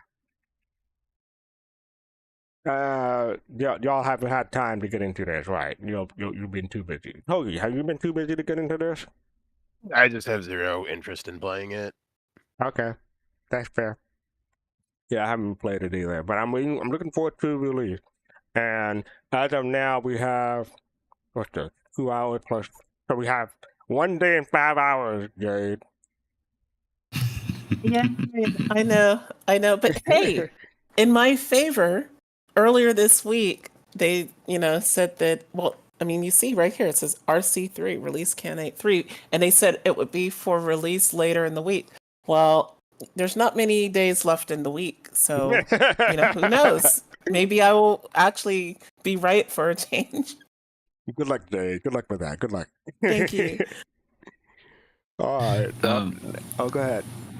So I think one thing to note, unless they, so I know in the known issues they're talking about the some blockers with respect to the tutorial, the mission, the in-game tutorial missions. I think in a previous build, they also stated that they've disabled tutorial missions for 4.0.2 because there are some aspects that are just breaking progress. Unless you, and this is what you can do currently, if anyone is doing a tutorial mission and there's a bug, they will have to be killed and then respawn somewhere. So maybe you may have to invite someone into your persistent hangar or something and have them off you so that you can get out of that tutorial mission bug. So I think that, in addition to some other things, going from 4.0.2 is the reason why they disabled tutorial missions, unless they've made some eureka and maybe bringing it back if they find some kind of long-term solution for it. But avoid tutorial missions, please. Yeah, okay. All right, thank you for that. Up next we have, the update to the subscription pack. This was updated 2 days ago. And as you can see, I clicked on the link about the imperative text flight because I forgot about that aspect of the subscriber benefit. But yeah, evidently you get a text flies, a free ship. I always look at my hangar. I'm like, why do I have this extra ship? And I'm always thinking it's a loaner to another ship. I figured it was also a Imperial test flight thing. But yeah. So yeah, check that out. Remind yourself of what perks you get when you are a subscriber, and yeah, check that out. Anyone here currently a subscriber? I am not currently a subscriber. Yeah, I think I still have my subscription going. I tend to go by whatever the subscriber flare is. I'll subscribe for like the 1 month. But this 1 month, I sight unseen, unfortunately, went and subscribed for another month because I think that maybe we might get the Star Kitten thing as a subscriber item. But I don't know, so I took a risk. Is that something you just hoping for, or something you heard down the line? It's something I'm hoping for based on some of the things that we've seen. But you know, it's nothing I've heard. So nobody, don't go subscribing because you think you're gonna get that. Don't listen to me. Jade told me to. No, don't listen to me because this happened before once. Not with me, but I remember they showed off that Star Kitty helmet way back in the day, way before they actually put it in the game. And I subscribed for a year because I'm like, oh, it's definitely going to come out within a year, right? Nope. Yeah, the views and opinions of Jade do not reflect the views and opinions of Soul Citizens as a whole. All I said was, don't listen to me. That should be I know, enough. just re-emphasizing. And the person that said they subscribe for a year too. So yeah, I do month by month. The year, that's way too much money to spending for stuff that I may or may not want for a year. All right, so yeah, that's been updated. So check that out. I think we have some fun stuff coming up. So let me get my questions up real quick. Hold on a sec. Merch request. This is from I'm not even gonna Khan. I just call him Khan. I'm warning y'all after they dismay that the store mall was no longer available to purchase some time now. They perused the merch store a little more. Mugs, they like mugs, but they know missed mugs. So the two requests they have written from this. Would it be possible to have a misbranded baseball cup and mug, please? The mug should not also be some normal mug, side mug, but a bit of a larger mug. The truck of life means bigger containers, right? Since Francis isn't available, they thought if they could have one plushie from RSI, it would have to be the Freelancer Mac. The RSI web store, not the RSI manufacturer. Okay. Picture how easily you could fall asleep hugging that big orange smooth curved beast, eh? Go on. You know you want to. And Flair from CIG responded, no promises, but I'll take it to the team. So yeah. So my question to y'all and to chat too, if you could have, what merchandise would you like to see? Oh my gosh. So many things. And so many things that are like items in the game. And how many of those are Star Kitten things today? Well, not many because there's Star Kitten anything in the game. There's just that armor set right now. But I mean, okay, there's a Star Kitten t-shirt in my hangar that is still not in the game that was from 2017. If they would make a real world version of that, I would definitely buy it. And not all of it is necessarily Star Kitten. That Big Benny's mug that was a subscriber item in the game. There was a Star Kitten one and a Big Benny's one. I would buy both of those if they were real mugs. The Origin t-shirt, the Origin Jumpworks t-shirt, I'd buy that. So there's a lot of stuff. All right. Yeah, I got it. That's enough. Anyone else? I mean, no one I else. Want to say, like, if you go to the store right now, like half the stuff on there is sold out. You know, it's like, oh, this the Chairman's Club hat's sold out. The Microtech sweater is sold out. The Star Citizen collectible pin set Series 3 is sold out. I mean, like, would it be easier to say what is not sold out, Daniel? What is not sold out? I mean, a lot of stuff is limited stock too. There's one pre-order, and that's for the Zeus bomber jacket. But Jesus, that's been for pre-order for the past since October, right? Yeah. How is that not out to people yet? Yeah, it's almost 6 months now. Are people getting that in the mail yet, or are they just still waiting on? I think some people have. I'm not sure. I think some people have. Pre-order? Anyway, so it's just like I wish they would actually, yeah, they need to like upgrade their merchandise, and it would be nice if they actually had stuff for sale that you did see in the game that wasn't ugly. Okay. Some of the stuff in the game is ugly. Like they could easily make the hats. Like, you know what I'm saying? Like if there's a hat in Star Citizen, you can make a crap ton of hats in on the merchandise store. The prisoner says the Heartseeker double bed flare is pretty cool. You want to see a Heartseeker double bed in real life, but on sale from CIG? I don't know. That may have quality issues. Can you imagine the bed bugs? Well, I think that what they could do, maybe not making a whole bed, make the bed spread, right? Like the bed spread. Yes, I agree. Yeah, I think they could make that. Too late. Got it in before the ban. Too late.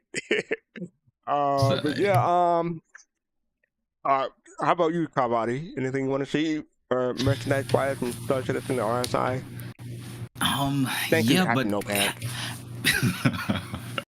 Betrayed. But so this kind of came about for a long time. I just kind of put it in the back of my head after some time. And it came from, I think it was Archivold. And it was something to allow persons to keep some kind of like a physical journal, just like similar to the data pads, but something like one of those old like books relative to the year in which we're living in the Star Citizen verse. So in case we lost it, which is what would typically happen, we'd probably lose our Kalrati, that clarification is not gonna save you. That clarification does not save you. An old book? What? What a data pad? Hell, the book. So I was just thinking that in case it's some kind of sub book that someone found or they gave to different persons who are interested. In case we lose it, because we tend to lose subflare anyway, someone could just pick it up and it could be one of those continued kind of memories. So in case we'd have used it right along our journey, apart from us actually automatically recording stuff in the Mobiglass journal, in case I don't know, Jade would have used the journal to type some reminders or stuff in game, and she would have lost it, and someone picked it up. They'd see, oh, so this is what this person was doing, X, Y, Z, etc. Et so it was just like a random idea that I had that could just build on the fact that we're going to lose our subfare in the first place, But like some of those artifacts, like right. So like the Banu, I like the Banu Tholo, the Banu Cube, and the like the old war medals, like the Unification War medal, stuff like that. I think would be really cool. And also, like I said, the alien artifact. What's it called again? But it's kind of green and yeah. The prisoner says there's a sandworm plushie you can loot, but they don't brush for it. So yeah, sandworm plushie. I can actually see them doing that. I mean, in game, I don't know about real life, but in game definitely. But in real life, I don't see them doing that. I think in live that would be a terrible idea. Mounted Copion horns. I don't know about that. For me, hope everybody have finished. I would like to see a life-size body pillow of Disco Lando for a reason. I'm not going to go into the reason, but yeah. Any other use of this telecast or any pictures, descriptions, or accounts of this game without the NFL's consent is prohibited. Oh boy! Thank you for unbanning me, Captain No Pants. I appreciate it. I think that CIG could take some notes from the community in terms of some of the things that people have 3D printed over the years that people have said, oh, I wish I could have that. Like, there you go. Just go ahead and make it, right? Like, make it so. What you need is just a hammer, so that anytime that you want to spend money, you just bludgeon yourself with it. Wait, you don't mean, Togi, you wouldn't buy, like, a little yellow, CSV with a little yellow suited, My guy that has wallet the is industrial armor that's yellow and stuff? You wouldn't buy that? my wallet is turned off. Okay. Okay. All right. All right. I don't know, So- Tuggy. I think you might be open to one of these vibrating body pillows. That might be something you like. Oh boy. I'm not going to Never buy mind. one with Moving Disco on. Lando on it. I'm going to get one with fastcart on it. Does this one take coins? Yeah, yes, Oh my just God, like let's your move bag. on. Okay, moving on. The best PvP permit return I've ever seen so far. It said, pets on board, don't shoot. So this one doesn't have a CIG reply to it, but it caught my interest because what would you name your ship as a deterrent to get shot to a deterrent to PvP? What do you think we would name your ship? Wait, what? Like for me, like an example, I would give it's Black History Month. Don't shoot, but there's only a day left. So I would What? say, Oh I would my say, god. I would say, I never got my 4x4 land claim in a Drake Mule. Don't shoot. Anyone Wait. else? I have a joke, but I can't say it. But this is the Star Citizen community we're talking about. Just saying, fastcart. If you played a game and you open global chat, you'll see why that would be a bad idea. Mhm. Yep. Okay, how about this? My last one. Big money inside. Don't shoot. No? That's a throwback to the beginning of the episode. People forgot. Oh, we know it Money? just didn't land Like well. the worst. Big money is like the worst thing you could possibly say. Exactly. I've had pretty Alright. good luck with my the ships that I can name. I've named them all after like people from our history. And I feel like when people see for instance, my Mercury Star Runner is named after Katherine Johnson, right? And if you watched the movie Hidden Figures, you know who she is. My 890 Jump is named after Annie Jump Cannon, and so I feel like when people see the names of these, they think they're NPC ships, so they just leave them alone Maybe because they don't. Yeah. Maybe naming like a ship name like James Earl Jones or the Betty White. Who would want to shoot those? Yeah, I mean, because they have put names of people real names of people in as NPCs before. So, yeah, I could see that. So no one else has anything at the PvP to Have you not seen what people are doing with their actual names? What? They're changing their names to just a bunch of random numbers and letters to make it look like the abandoned ships. Oh yeah, yep, I've seen that too. Yep. Yep. All right. I thought that was gonna be a conversation starter, but I guess I was wrong. Anyway, I think that Betty White could kick someone's butt, though. I'll tell you that right now. I just thought of something I could say, but I'm not going to. Remind me later after the show. Anyway, we're going to move on to ISC. This is Inside Star Citizen Strategic Reserve. This is 11 minutes, so grab a drink, grab a snack, and let's enjoy. Are you happy with yourself? Over the moon. Ecstatic with myself. Their armor was the same with a color difference. There was a mission where we told you to go kill splicer supplies that was the exact same when we told you to go kill frontier fighter supplies. The data pads I placed around Stanton as well, telling you, giving you hints that maybe something was going on. I think this is a great kind of PSA to read your contracts from now on. Maybe I hid them a little too well. Sorry.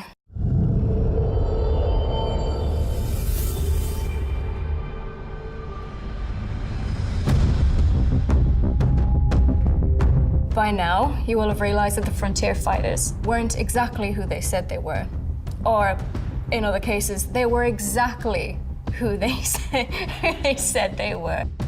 Frontier fighters were specifically designed to show players that we can mess with their morals via this narrative storytelling. Frontier fighters were the ones who staged the attack on Stanton, posing as slicers to cause an uproar about Pyro, to stage a war on Pyro to get rid of the criminal gangs that are there. It was a band of mercenaries led by a woman called Amelia who wanted to start an attack in Stanton to drum up hate for Pyro so that she could get the backing of regular people to go and attack Pyro. But that also included civilians, and that also included gangs who had no interest in threatening Stanton at all. So this was a false flag operation? Yes, this was a false flag operation. And you fell for it. You fell for it. They fell for it. They fell but for it. you named a maniac after yourself. I didn't do that. Haddock did that.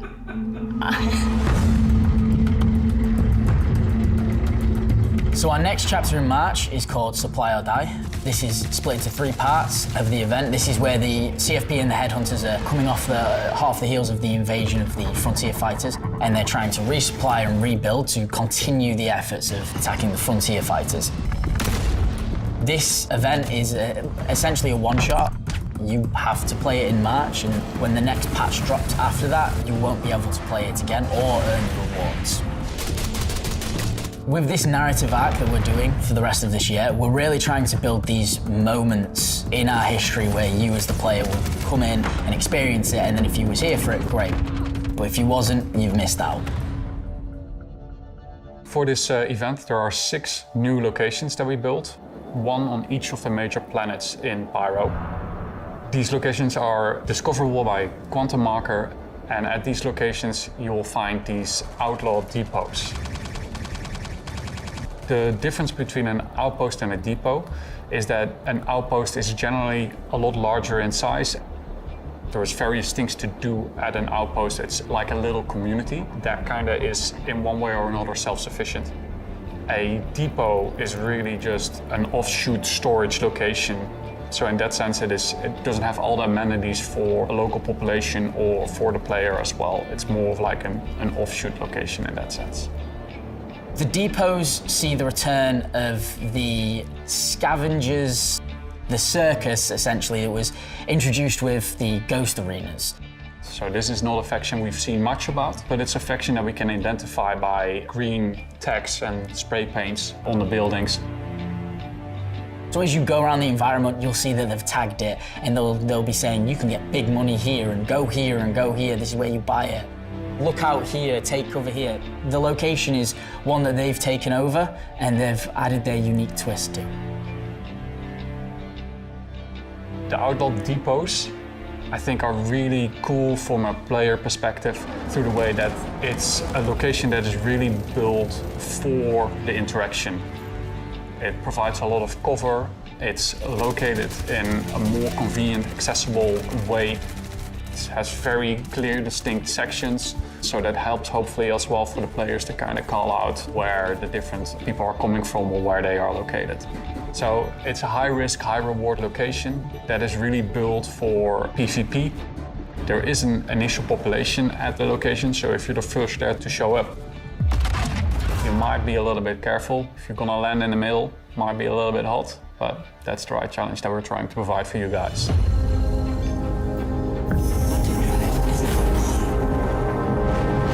One of the first missions requires you to get a commodity called Death Tree, and there's a mission for CFP and Headhunters. This commodity requires you to go to these depots where you have to invest your own money to get this data train and return it to either faction that you decided to go with. Datatrine is a rare plant that they can refine, so the CFP can use it for medical purposes, and the Headhunters can use it for more fun purposes. Elliot came over to the economy area and said, hey, I've got some new missions we're building, and they're a little bit different from some we've done before. So we worked together to come up with a fairly new reward structure specifically for these new missions. The idea as well is that if you've completed this mission series and you've got your reward, you can just keep going. You can sell these commodities in the sandbox world and get quite a big profit margin. But again, your risk is you have to put up your own money, put in your own time, and risk your own life. For the mining mission, again, both factions will require you to get 2 commodities. So they require you to get ice, which can be found on the extremities of the Pyro solar system, so as far out from the sun as you can where it gets colder. Or tin, which is found closer to the sun, that can be stolen, bought, or mined and refined yourself. However you wish to get these, they don't care, they just want the commodity. And then you'll have a destination where you're asked to drop them off. And last is the salvage mission. The salvage mission is asking for RMC, so that's hull scraping, or construction materials, so that's the actual structural salvage part where you have to fracture the ship. And again, both factions are asking for it and they both have their own drop-off points. How you get the salvage is, again, up to you. You can kill ships and harvest their corpse. You could accept the salvage missions and use those ships, or you could just fly about and attempt to find the salvage panels. The event is both PvP and PvE. It takes place in Pyro, so you've always got to have your wits about you. The Detatrine one that takes place at the outposts will have more of a PvP element because it's going to have more reward for people who are PvPing. The mining and salvage one are introduced for more industrial players, more PvE. There's not much you really need to do here PvP-wise, but again, you're in Pyro, keep your wits about you because you never know who's going to turn up. The thing that's unusual about these missions is that they're designed to encourage group play. There's nothing stopping you doing it solo. You can absolutely do it solo, although obviously in Pyro you have to take appropriate precautions if you're playing solo.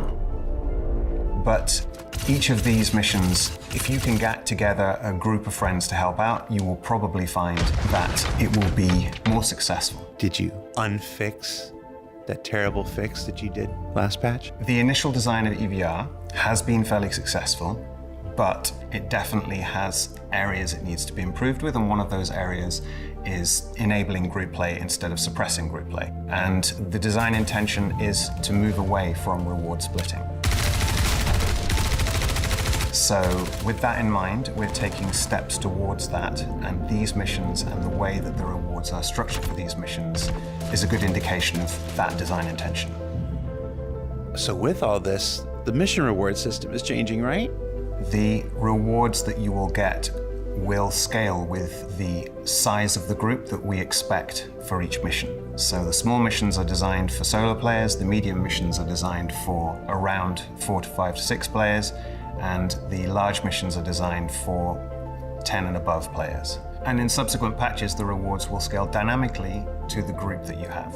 And depending on the mission type that you're doing, whether it's the salvage or the mining or the Detatrine, your rewards will scale accordingly. Bear in mind that for the Detatrine missions, you have to put up the money to buy the commodity, and you will be rewarded enough to compensate you for what you've bought and a little bit extra. The other thing to bear in mind is that all of these missions have a secondary reward mechanic, which is that you are working to get tickets so that you can get the unique rewards, which you can only get during this mission, during this month, and then they will never be offered again. It's like the redemption at Chuck E. Cheese. I don't understand the reference, but okay. I'm an American lost in Britain. Why does this matter? With our plans for this whole year of more of a content-driven releases and more of a narrative storyline, as Dave previously talked about with the A and B stories, the idea is that these missions will tie into that. The side that you choose to work with will have a lasting impact. The choices you make will define the universe that you live in. And the really cool thing about Supply or Die is because of the 3 different mission types we offer you, you can get all of the rewards without ever firing a shot. And that's really exciting.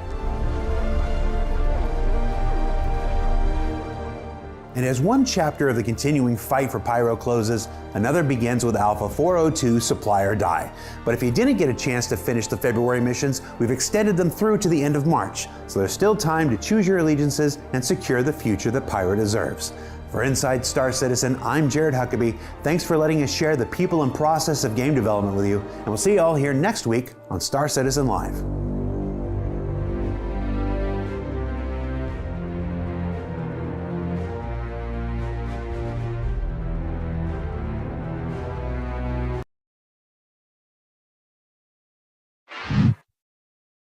And some people are lacking culture around here, but before I get my turn, what do other people think about this ISU? Yeah, Pops, you had some stuff to say. Yeah, I mean, monetary motivation. I know I'm kind of beating a dead horse here, or maybe not a dead horse, not even not even an invented horse yet. But you know, uh, I hope the game really develops more than get money, be money, more money, more money. I hope we get into more scientific missions, humanitarian missions, uh, you know, uh, things of that nature. And I hope there are some things that are rewards, like I said, other than you know dollars, dollars, dollars. Maybe things upgrades, base upgrades, or things like that. Because it's going to get real stale real quick if the game just really focuses on that. It would be a nice surprise if they came out with, like I said, Well, I mean, missions. I shouldn't let people talk, but I just want to say we covered that in the last Soul Citizen. We covered the last presentation from CitizenCon this past Sunday. There'll be guilds, and with those guilds, you have missions that you can run with those guilds to build your reputation. So yeah, I can see that coming. The question is when.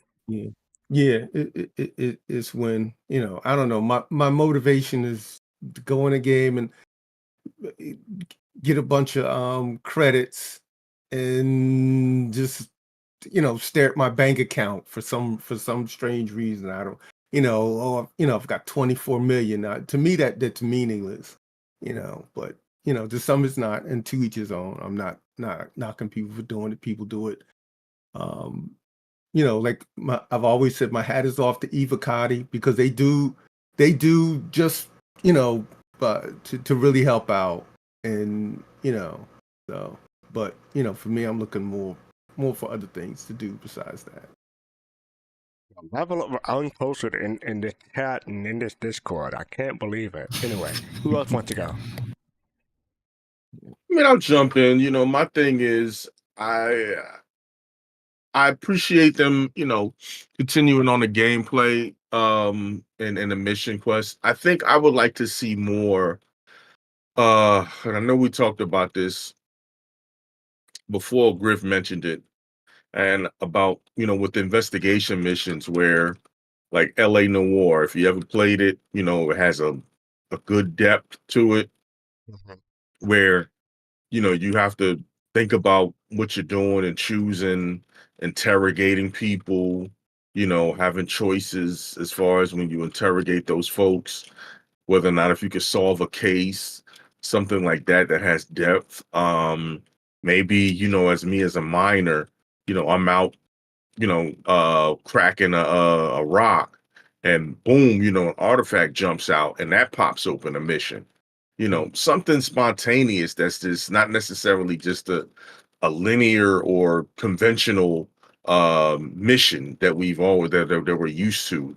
That this universe could really, kind of break the mold, to me. Okay. Yeah, I just don't want a Valakar mission just to kill and destroy. It could lead to a lot of other things besides, just. You Oh, might need come to on, grab an Pops. egg or something.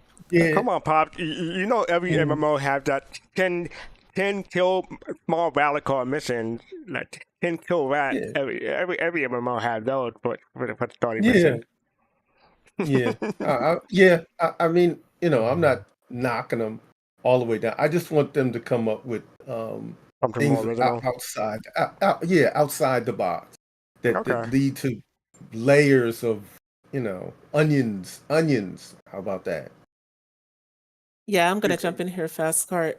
To Pop's point, they did show us a long time, well, seems like a long time ago, an investigation mission, right? It was during one of the CitizenCon streams, and they called it a more cerebral mission. And we're still looking for things like that in the game. This is reskinned Jumptown with a mining component.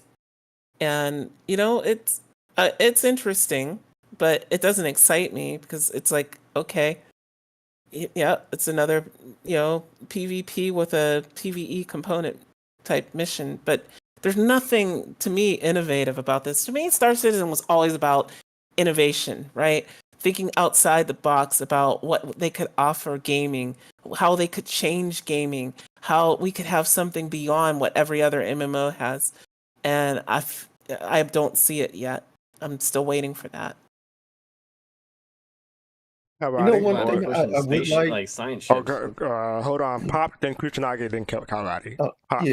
I'm sorry. This is something that I would like to see this. If you go someplace and you discover, maybe you're the first person to get to a cave or something like that. I would like to see stuff like that. But if you could put your orgs, like I don't know, Misty's org cave, I don't know, something like that. If they could add things like that into the game, would be cool. Also, where you could put your name on it. Kuchanagi? Okay, well, I was going to comment on that. I mean, besides like putting a flag down, I'm not sure how that would work, but I mean, that sounds possible, at least by putting a flag down where you can actually have your own cave and probably put stuff inside the cave, like a little base like we see in missions. There's a couple things I wanted to bring up. Was number one, I did like the paints that you get from the missions, like that green and black paint was kind of cool for those ships. Looked good on the Prospector at least. I was questioning why I had to like pick my affiliation in Pyro, like, hey, you gotta do it in February or whatever, like coming soon. I'm like, why? Like, I thought I could pick my affiliation with the Pyro people for the next 20 years if I'm in an MMO like that. So why the big concern to do it like right now? Testing the game for them. Testing. Yeah, it's just a testing thing. Like, oh, you need to get this now, and I'm like, no, I don't. They want the data points and analysis and stuff like that so they can improve. I hope improve. Yeah, it's just it's not just that. What they've said is that what you pick, what we all pick, it's going to determine the direction they take Pyra. Right. So from now on, our actions in terms of who we side with, they're going to be looking at that data to determine where they go with, gameplay and Pyro in this case. True. Okay. And then I see they brought the ever perfected Caterpillar ship with all its moving components that work. Dragonfly Bay, it's working, so forth. So it's nice to see that. Oh, and why the hell they show the 3-shot rocket launcher like right in a couple seconds from now in the video, and the guy shot and killed somebody like 10 feet away. Like, how crappy is that rocket launcher to kill, not injure you 10 feet away? It's made by Drake. Really I don't know. Crap. So yeah. Kalrati? Yeah, so to Pops and Jade's point first, because I have a couple of points where, I definitely do agree with them that right now it's the money sinks as well as the mission combinations are lacking. And it goes back to what Benoit has said, where the stuff that Elliot and his team have been able to produce with the stuff that they have right now is quite surprising. But it also makes me curious about how this year is going to go along in terms of the stuff done in the background, where the systems teams, whether or not they'll have the resources to improve the amount of mission-based backend systems to allow Elliot and his team to have more diversified missions as we put in more content or more content-driven experience, apart from the whole combat this or et cetera, et cetera. So we know, and we've known for some time that from the monthly reports and Elliot mentioning the whole resource gathering missions and such. So it's nice to see them come online. But hopefully I really am crossing my fingers that if not this year, that next year, we start seeing more combined arms or combined everything to make it a more immersive experience for the missions, but I guess it's going to take the resources from something else to do that. But here's hoping that once again, this also ties in with what we're seeing from the roadmap and what my optimism was as the year continues, that to not only encourage players to take part in these missions and help drive the evolution of Pyro, as Jade had said rightfully, but to also integrate the different aspects that are coming, such as the redacted armor set and weapons, into these events to help encourage more PTU testing, because that's something that, as we know, is kind of dwindling these days, I think. But yeah, so that was one. And the final point that I wanted to talk about was my curiosity when it comes to the level 1 difficulty, not level 1 difficulty missions, but the supply or die missions that don't require as many people, based on the EVR that one of the devs had talked about. Because one of the friction factors when it comes to these single-based missions isn't necessarily in space, but it has to do with delivering some of the cargo and picking up some of the cargo from the outposts. Because while it's really nice and everything to try and take the risk to pick up some of these cargo and invest your money, they are, understandably, as it's Pyro, people flying around, such as myself, admittedly, trying to just, block people from doing that. So I do hope that those who do the missions that don't require as many people still have some kind of opportunity where the risk to do those kinds of missions without needing as many people to complete them is still equal to the reward that they get, given the fact that there are going to be people flying around that's going to be making it difficult for single player or small group people doing it. Which leads me to the final point. When it comes to these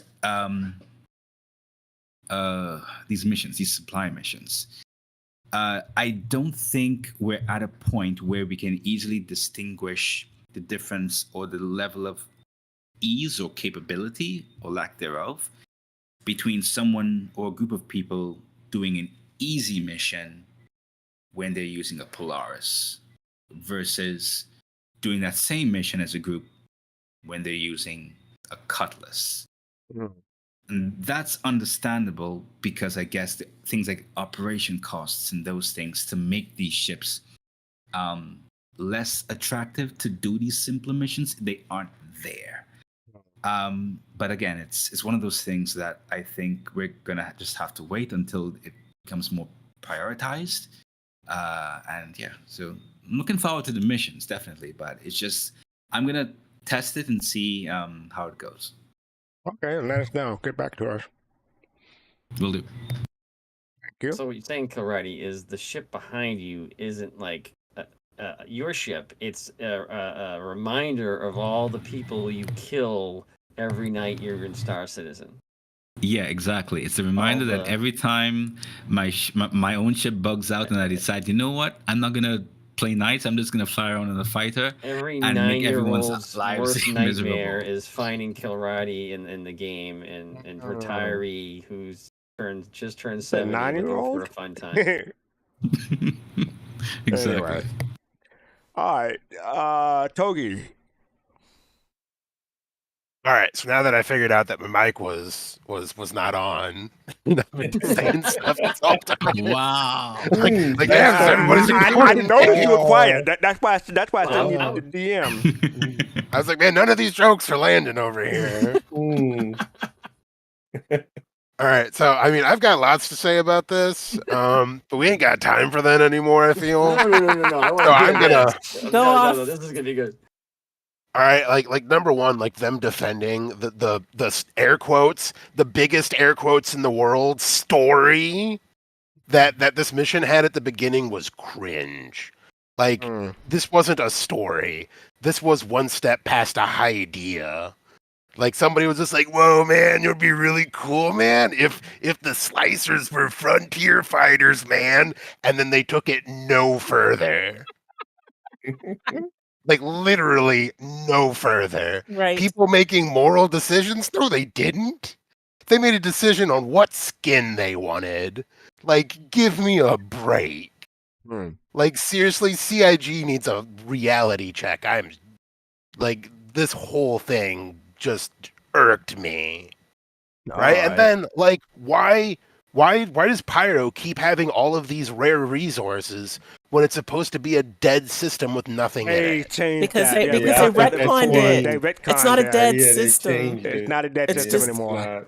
Yeah, it's just a unclaimed system. And that's because, you know, they only have 2 systems in the game right now. They may retcon it again when there's more systems, but right now it's resource rich. Yeah, it's doubtful they'll retcon it again. The reason and they've said this, the reason that these systems were quote dead before was you weren't going to, you know, be able to land everywhere like you can now. There weren't going to be a million different little outposts and things like you can now when they originally concepted these systems. Yeah, I was wondering what the heck happened because when Pyro was first, it was supposed to be barren and all that. All of a sudden, it's rich, full of resources. I'm like, what the heck happened? I don't think any system in this game that they put that much development time into is ever going to be a barren system. Well, there's a couple that should be, but I don't even know if those ones will be. Couple, I agree, but yeah. Yeah, like the one that's the black hole. There's nothing else there. I still think that there would have been more interesting ways to do it than they have been doing. Yeah, and that could be true. But hopefully, All right, you know, like I and said, they're still figuring this out. So hopefully they'll be better next time. Or in this and the biggest problem that I have with this whole thing is that the game barely works, and then you're making time-limited events. Yeah, that's why they extended the time also. Because here's the reason, Togi. I can't believe I'm going to defend them on this, but I will. The reason is because they want people to get into the mindset now that we will have events that if you're not there, you're just gonna unfortunately miss out. If you know, and to me, I feel like they're doing this because they need people playing the game. If they didn't do this, what you'd see is a slow trickle of people that have, you know, will have completely stopped playing. And yes, I know there's bugs and things like that, and we've always had bugs and things like that. But what I feel like a lot of people are reaching their limits on is lack of new content, right? And this is new content. Even though it's new content like older content, it's still, you know, significantly different enough to call it new content. Yeah, but again, but you play it once and then it's gone. If they put this much effort into actually making new missions, then the game would actually feel alive. The thing is, and instead, though, right? I'm going to come in here and I'm going to do the same mission 6 times again. You want them to be able to do both. Right. No, and I want them to not do this working stuff on at all. Other stuff. They should not be doing this stuff at all. I just want them to do, as entitled as this is going to sound, I just want them to do what I want them to do. Everybody kind of wants them to do what but we have they to want stop them to there, do. okay, folks? Because we have to move on. We're getting at the top of the hour, so we do have to move on. I think that's everyone who said anything. I said everything. I'll be quick with my conclusion, I guess. One thing I noticed during the video is that Amelia said that Haddock named the maniac Amelia after her. So what did I say about Amelia? I'm just curious. What did I say? Anyway, before in the episode, this episode, Slow Talk, we talk about the green text at the very beginning of the sneak peek. And you saw the green text in the middle of here say, get your drugs here, pay here. So maybe that group is just really obvious about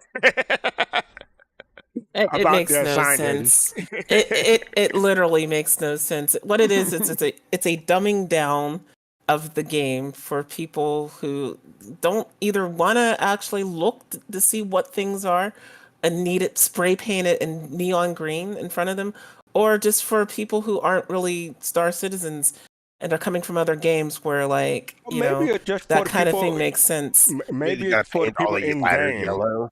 No, I think it's for the people in game rather than the out of game people, because maybe they need those signage for the NPCs, the Quanta, whoever to do stuff. But we'll see. Again, in the real world, you would never see that, so therefore you wouldn't see it in the Star Citizen world as an NPC. You wouldn't see this is where you buy your drugs. Here's where big money's to be made. Like, none of that makes any sense. You can't make that make sense, Fastcart. Sorry. Why are you just building depots in the middle of nowhere? Like, how does that make sense? Yeah. What? A T-pose? Yeah, I mean, it doesn't. But again, all of this now is driven by gameplay, and then everything else comes after it. Lore comes after it. Whether, like, there's so many things now that it's just, okay, this is the gameplay, make up something. Here, throw this paint on it and says, this is where you buy the drugs, right? That's where we are now. And I don't necessarily agree with it. And my last I point have to agree with was, that. my last point was, Chuck E. Cheese. We have to introduce them to our culture. No one took them to Chuck E. Cheese when they went to L.A.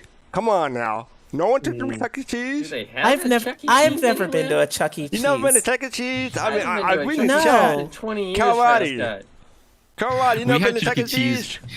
We got Chuck E. Cheese introduced here about 5 years ago, and no, I don't think I'm ever gonna go either because it doesn't interest me or Popeyes. Zero interest. Like, yeah, but and I if just you went, googled it. then It's you would bad get the Orlando pizza. joke. Oh yeah, It's bad pizza. So like, I'm really not interested, and it just seems to be something that's for kids' parties or something. Yeah, it's Yeah, like that's all it that is. place Buster's. That food is Not even horrible, dude. Buster's. I can't imagine a worse Wait, place than that. wait which is until you Chuck E. become Cheese. parent. Hopefully, you'll experience it then. You vicariously through your kid. Kalrati, you don't want to see a mouth sing? I don't think so. No, I'm okay. happy with Mickey Mouse and those things. With Chuck Mickey E. Cheese, Mouse I'm is good. enough. Okay. Yeah, at least at Chuck E. Cheese, you get to see like animated, like people like dressed up fight more often than you would at Disney. Hey, the only thing that I ever got from Chuck E. Cheese was chicken pox. So. Oh wow! Oh, God. Wow! I think you said Okay, I syphilis think or we're something. learning on that. That's a memory. Not gonna get sponsored by Chuck E. Cheese. I think that's the real reason that you get taken to Chuck E. Cheese, is at least one of those kids has chicken pox so they can get it out of the way when you're a kid. The views and opinion of Togi are not reflective. Anyway, we're moving on. That was His real name Inside is Nell Star Citizen Carter. this week. And this is our Machinima. Like I said, this is the MVP. Here's why you don't leave the ship open in Star Citizen from LensNation. So this is 9 minutes, 9 seconds. So let's check this out.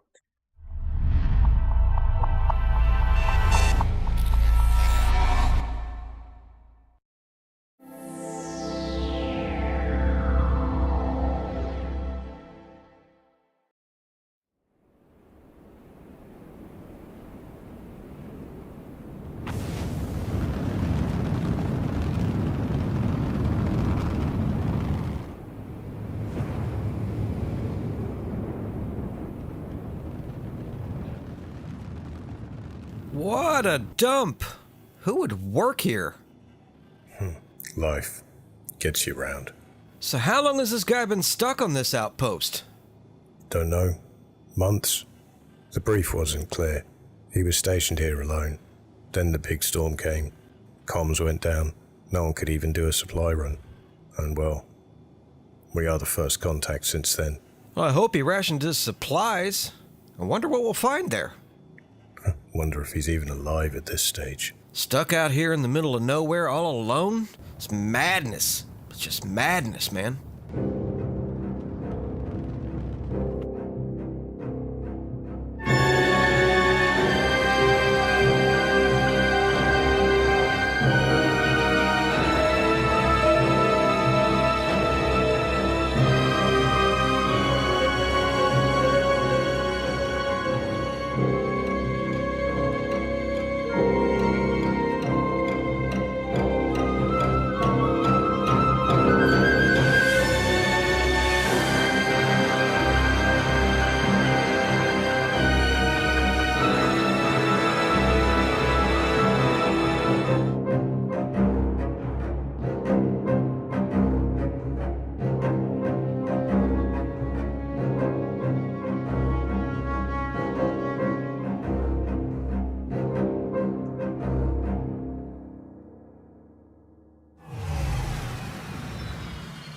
Lights are still on, so the gins are working at least.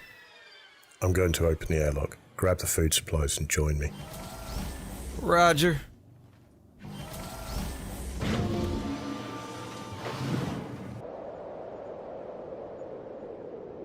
And close the ship. Yeah, I'm on it.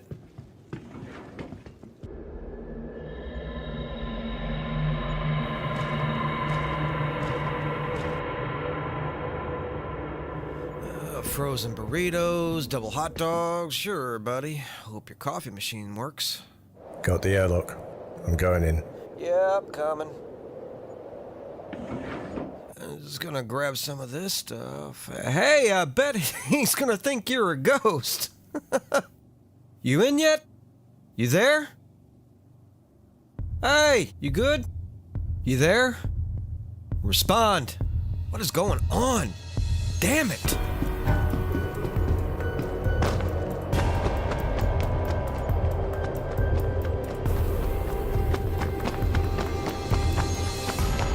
What happened? Don't remove your helmet. Oh my god! What?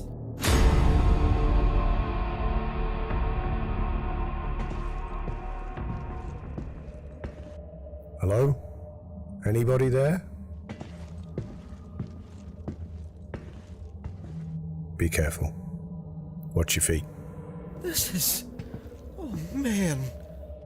See if you can find anything. I'm going to look for the data logs. Yeah, understood. Oh, creepy, man. There's just no one here.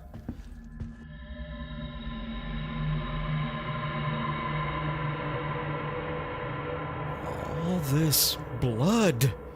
What happened here? The computer's working. His entries go up to a month and then they stop. This is not very cohesive. I think I found his journal. Coming. It's handwritten. What's in it? It looks like a poem?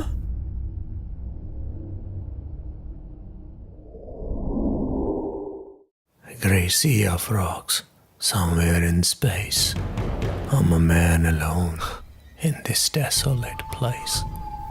Stars above, distant and cold, stories of home silently told. The giant looms, in its shadow I lie, beneath a grey, foreboding sky.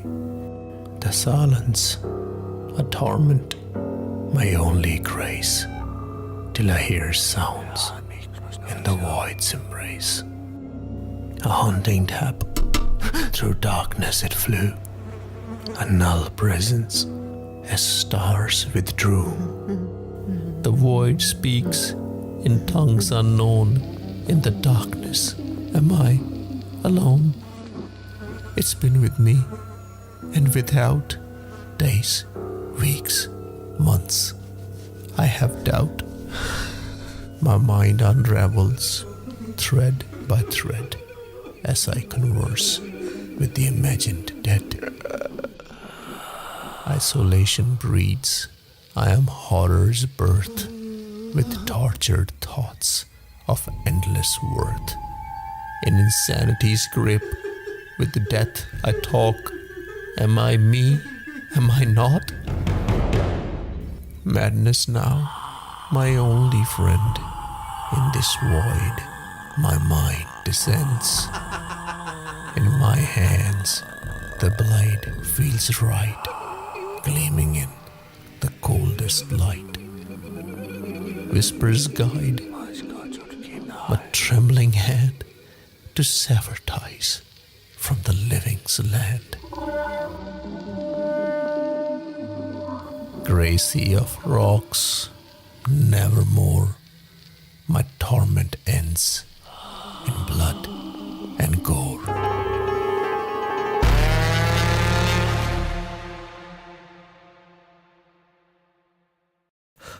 So he, cut his own head off? Let's just get out of here. This is way above our pay grade. Hells yeah, brother, let's go. Grab the data logs. I'm going to get the ship ready. You have 60 seconds. This is nightmare fuel, man. The dude just went insane. Stop talking and move your ass. Come to the ship. I'm coming. I'm just gonna grab this data.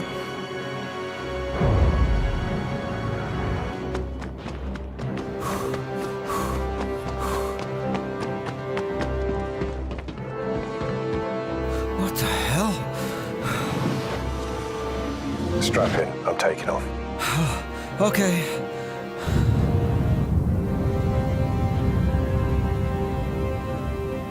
You took your time coming back. No, it was just this, something on the door controls.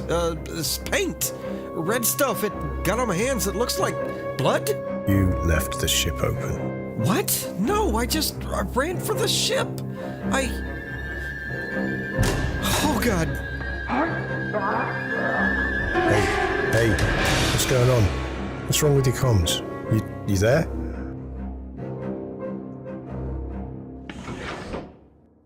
Fuck.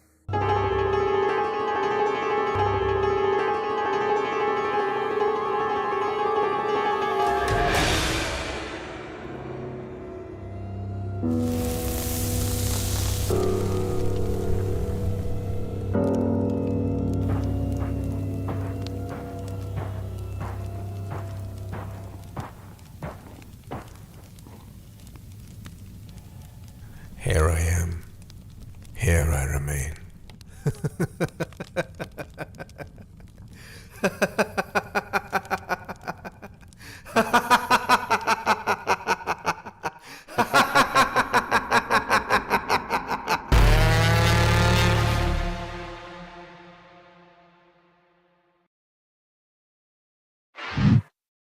Oh boy. Interesting. I just gotta say, who said it? Paglamia. Yeah, I'm not scared. You're scared. That's perfect. Perfect for his name. Okay, who wants to go first? Anybody know what that trying to remember the name of the damn that music was from? Oh, the opening That he song. played. Yeah, that would. You have to. What's the name of that app? Shazam it. Yeah, Shazam it. You have to do that. Shazam. Oh, lightning's gonna strike. Shazam! Oh, snap. Okay, my bad. Okay, everybody got jokes tonight. Anyway, so yeah, that opening song was set the tone, definitely. Yeah, anyone else? Well, I mean the writing that they used for the script, it was setting the stage of what was coming. So I was like, this could be interesting. I thought it was a good little short story. But I just thought like the narration there was just too long, and I just thought it was too long, and then of course they crash, and then he's even stuck in a worse place than he was before. So it doesn't make any sense. He could have easily, hidden a box and then brought him to some other station, and then he could just, did his murder sprees at another location. Yeah, but if it did that, there'd be no video. What? Well, there's no video now because the series is over because the guy's dead because he's going to run out of oxygen or food or whatever. Or not survive that crash. Yeah. Or not survive the fact that he was the only person in that hab, and yet there's blood everywhere, and he probably would have died just from that. Whose blood is that? Or did he just just go around and start smearing ketchup? He ran out of food and just started finger painting with ketchup. Maybe. He hates tomatoes is the problem. All right, who else? Okay. So, you go, Kalrati. Okay, so I was just gonna say that I did like the flow of it. I do like these kind of spooky kind of plots. The voice acting was interesting. So yeah, I'm just very curious to see where it's gonna go. One part I guess I had to rewatch. I didn't get was when I think they were flying a Buccaneer, but there was a guy in a white suit, or was it the Ghost or something that popped up when the person was flying in the cockpit. I think that part I was a bit confused by, but What? at the same time, It's not a ghost because you open the Are you door. talking about the same video I just watched? Yeah, It's there not was a a ghost. person in the white. Okay, What okay. white So the person outfit? in the white, the undersuit. Okay. Yeah, the undersuit. That's not a ghost because the door Yeah. opened. The door opened. Okay. So okay, They were on the okay. ship. So that part, all right, yeah. But I was a bit confused because I think it was a Buccaneer that they were flying. I thought it was Crap. Cutlass. I'm not sure. Was it? I saw a Was it Buccaneer Cutlass? too. No, Okay. No, Buccaneer, I don't saw know. the Buccaneer. I think All it right, was so for that it. part. Okay, so I was a bit, but apart from that, it was a good machinima. Okay. You brought up something I would like to see, like a ghost ship type of thing where you have this mysterious thing and it shows up and maybe it kills you, maybe it saves people. I don't know. You go like the movie Car. Like I know Griff has mentioned this show movie before, but this ancient like this old 70s movie called Car, and it would just like run people off the road and crap. I think something like that would be kind of cool. Did you call the 70 movies ancient? Dude, we're getting old. Trust me. Do you know how long ago the 1970s were? Yes, I do. In fact, thank you. All right, that was Kusanagi Kalrati, right? Oh, Jade, were you done? Kalrati. I never started. Oh, you never started. Go ahead. I mean, if it feels like I started, then I'm done. No, she's done. no, I guess got mixed up. Go ahead. Okay, so yeah, for the record, 1970 was 56 years ago, so it's kind of ancient. But what I was going to say is that Thank you. No. Thank Now you. we're ancient. Thank you very much. See? Like Roman statues. That's what she's calling people from the 70s now. No, I'm just saying, like, if it's over 50 years old, it's kind of old. But on this, LensNation, I've read him posting on Reddit, and I wanna voice some support because I feel like he's getting a little discouraged. It does take a lot to make machinima. It takes a lot of time, takes a lot of effort, and you don't typically get the views that you get for, I don't know, criticizing the game or praising the game or whatever. So anybody's making machinima has my support. I do feel that Admiral, your criticism of the dialogue, I feel that that's valid, and I feel that maybe that's something that that they can learn from. Story was pretty good. Space horror is good, but I do think that it was funny they were talking about storm, and I think this is Sullen, so it'd probably be the moon that's least likely to have a storm in Stanton. But I'm just nitpicking. Other than that, I feel they should just keep going. Nobody's great when they start out, and I feel like they're working alongside HubNet, and they know Natronics from E Studios, and I feel that just being in that community is going to help them progress. And yeah, I've already seen a progression in this from some of their earlier work, so I just encourage them to keep going. I have to concur. I don't want anybody to think that I like anybody's, especially myself. I don't want us to think that I hated it. I just was like, I thought if they wanted to continue a series, then you would want these characters to kind of, some part of them would be able to survive, and I'm confused how the next one would. But yeah, it's a good first. It's a good first one if they are going to try to continue this. Maybe this guy gets picked up by somebody. I don't know, but yeah. Yeah, I don't know that connected at all. I was going to say, I don't think that's the other thing, right? I don't think that they're doing a series per se, and maybe that's something that they may want to look at too. Is if each machinima that you do is like disconnected from the other, it may be harder to get a following from that than if you're doing something like Overclocked or Huxley Group. I mean, hey, it's better storytelling than CIG's managed to do. I knew someone would say that. You're not wrong, Hoagie. Oh my god! I knew someone would say Was that that. Nell Carter again? Was he That's saying why something? I'm here. He's like, give me a break.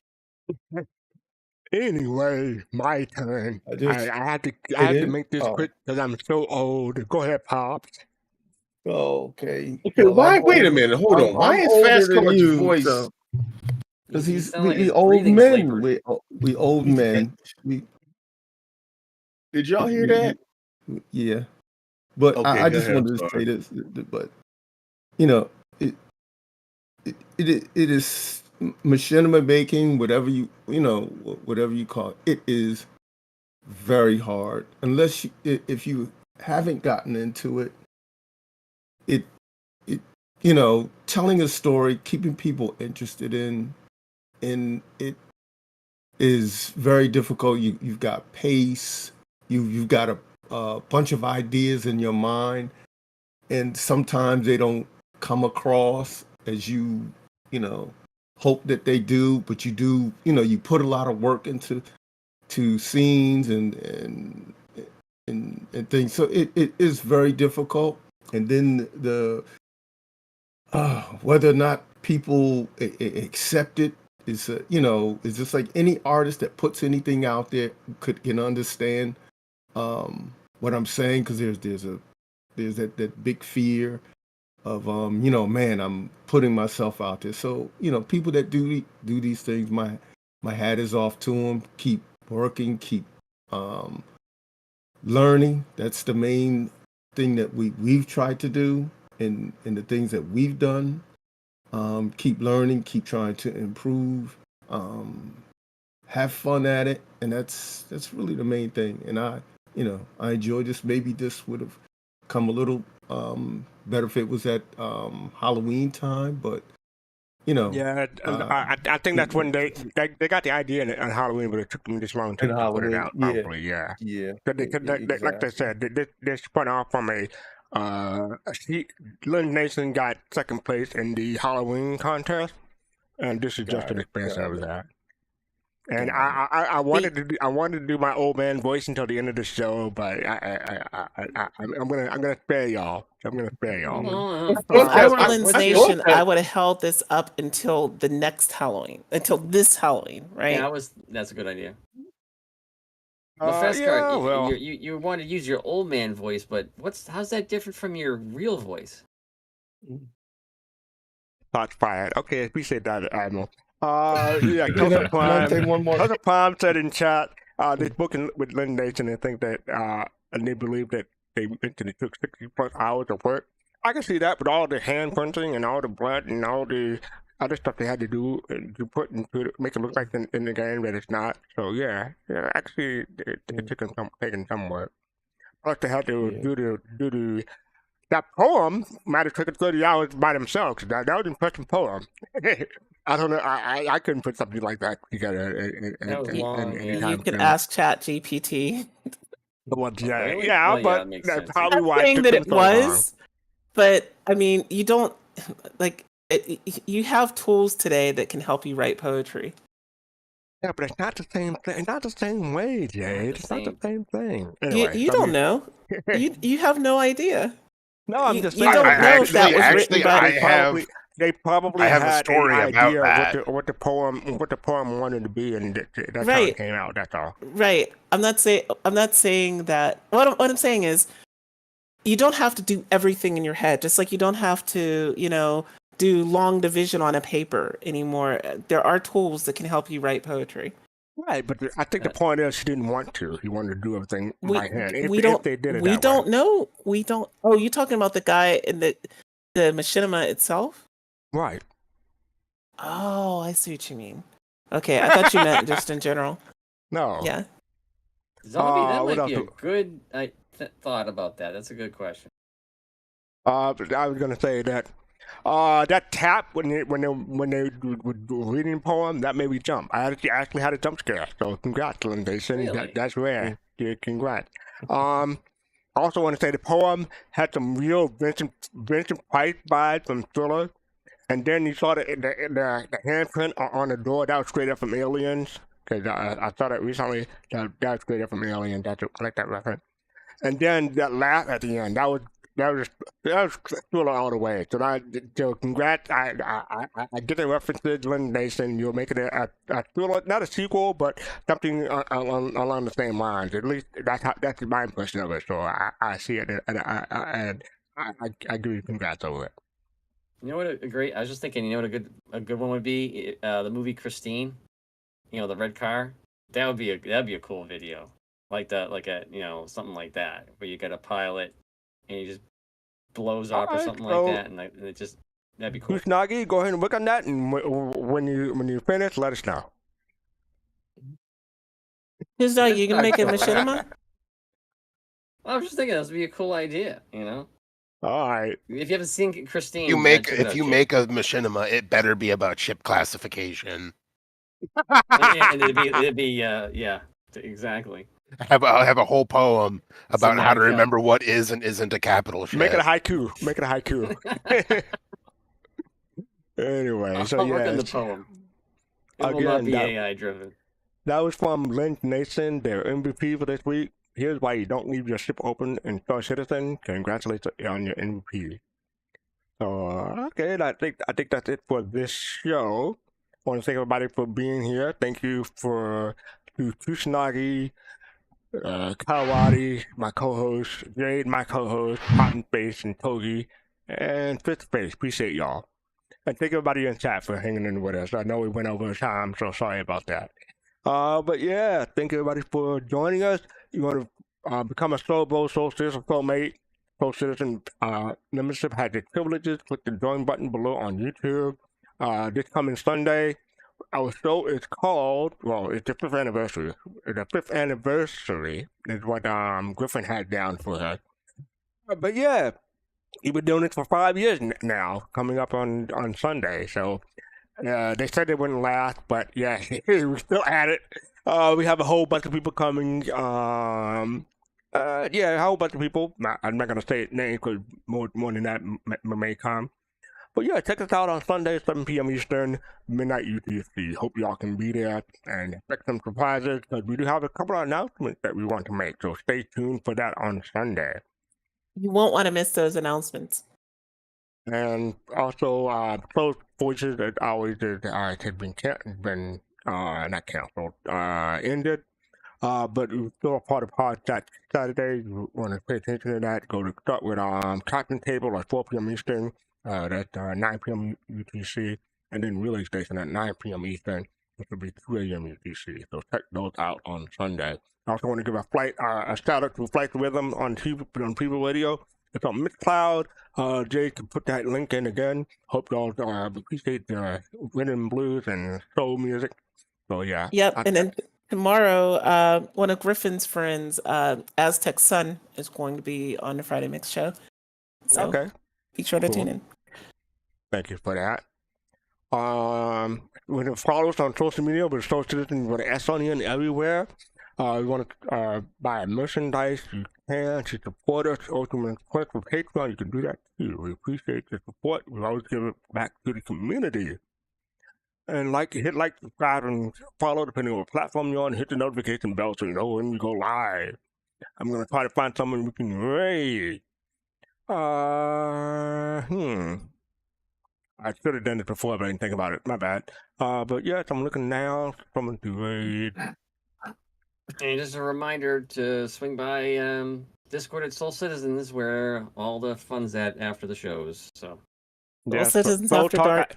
Go Talk After Dark. Sorry. Yeah, Soul Citizens After Dark, same thing. We're going to raid our friend Abdi Johan. So yes, make sure you send him my love. And I'm set up that raid.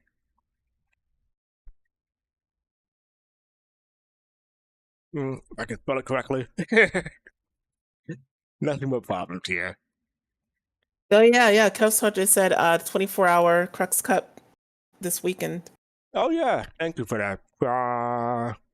But that's Sunday or Saturday? Let us know. Okay, but we got our raid set up for Abdi now, so make sure you send my love. And with that, peace, love, and soul. Saturday.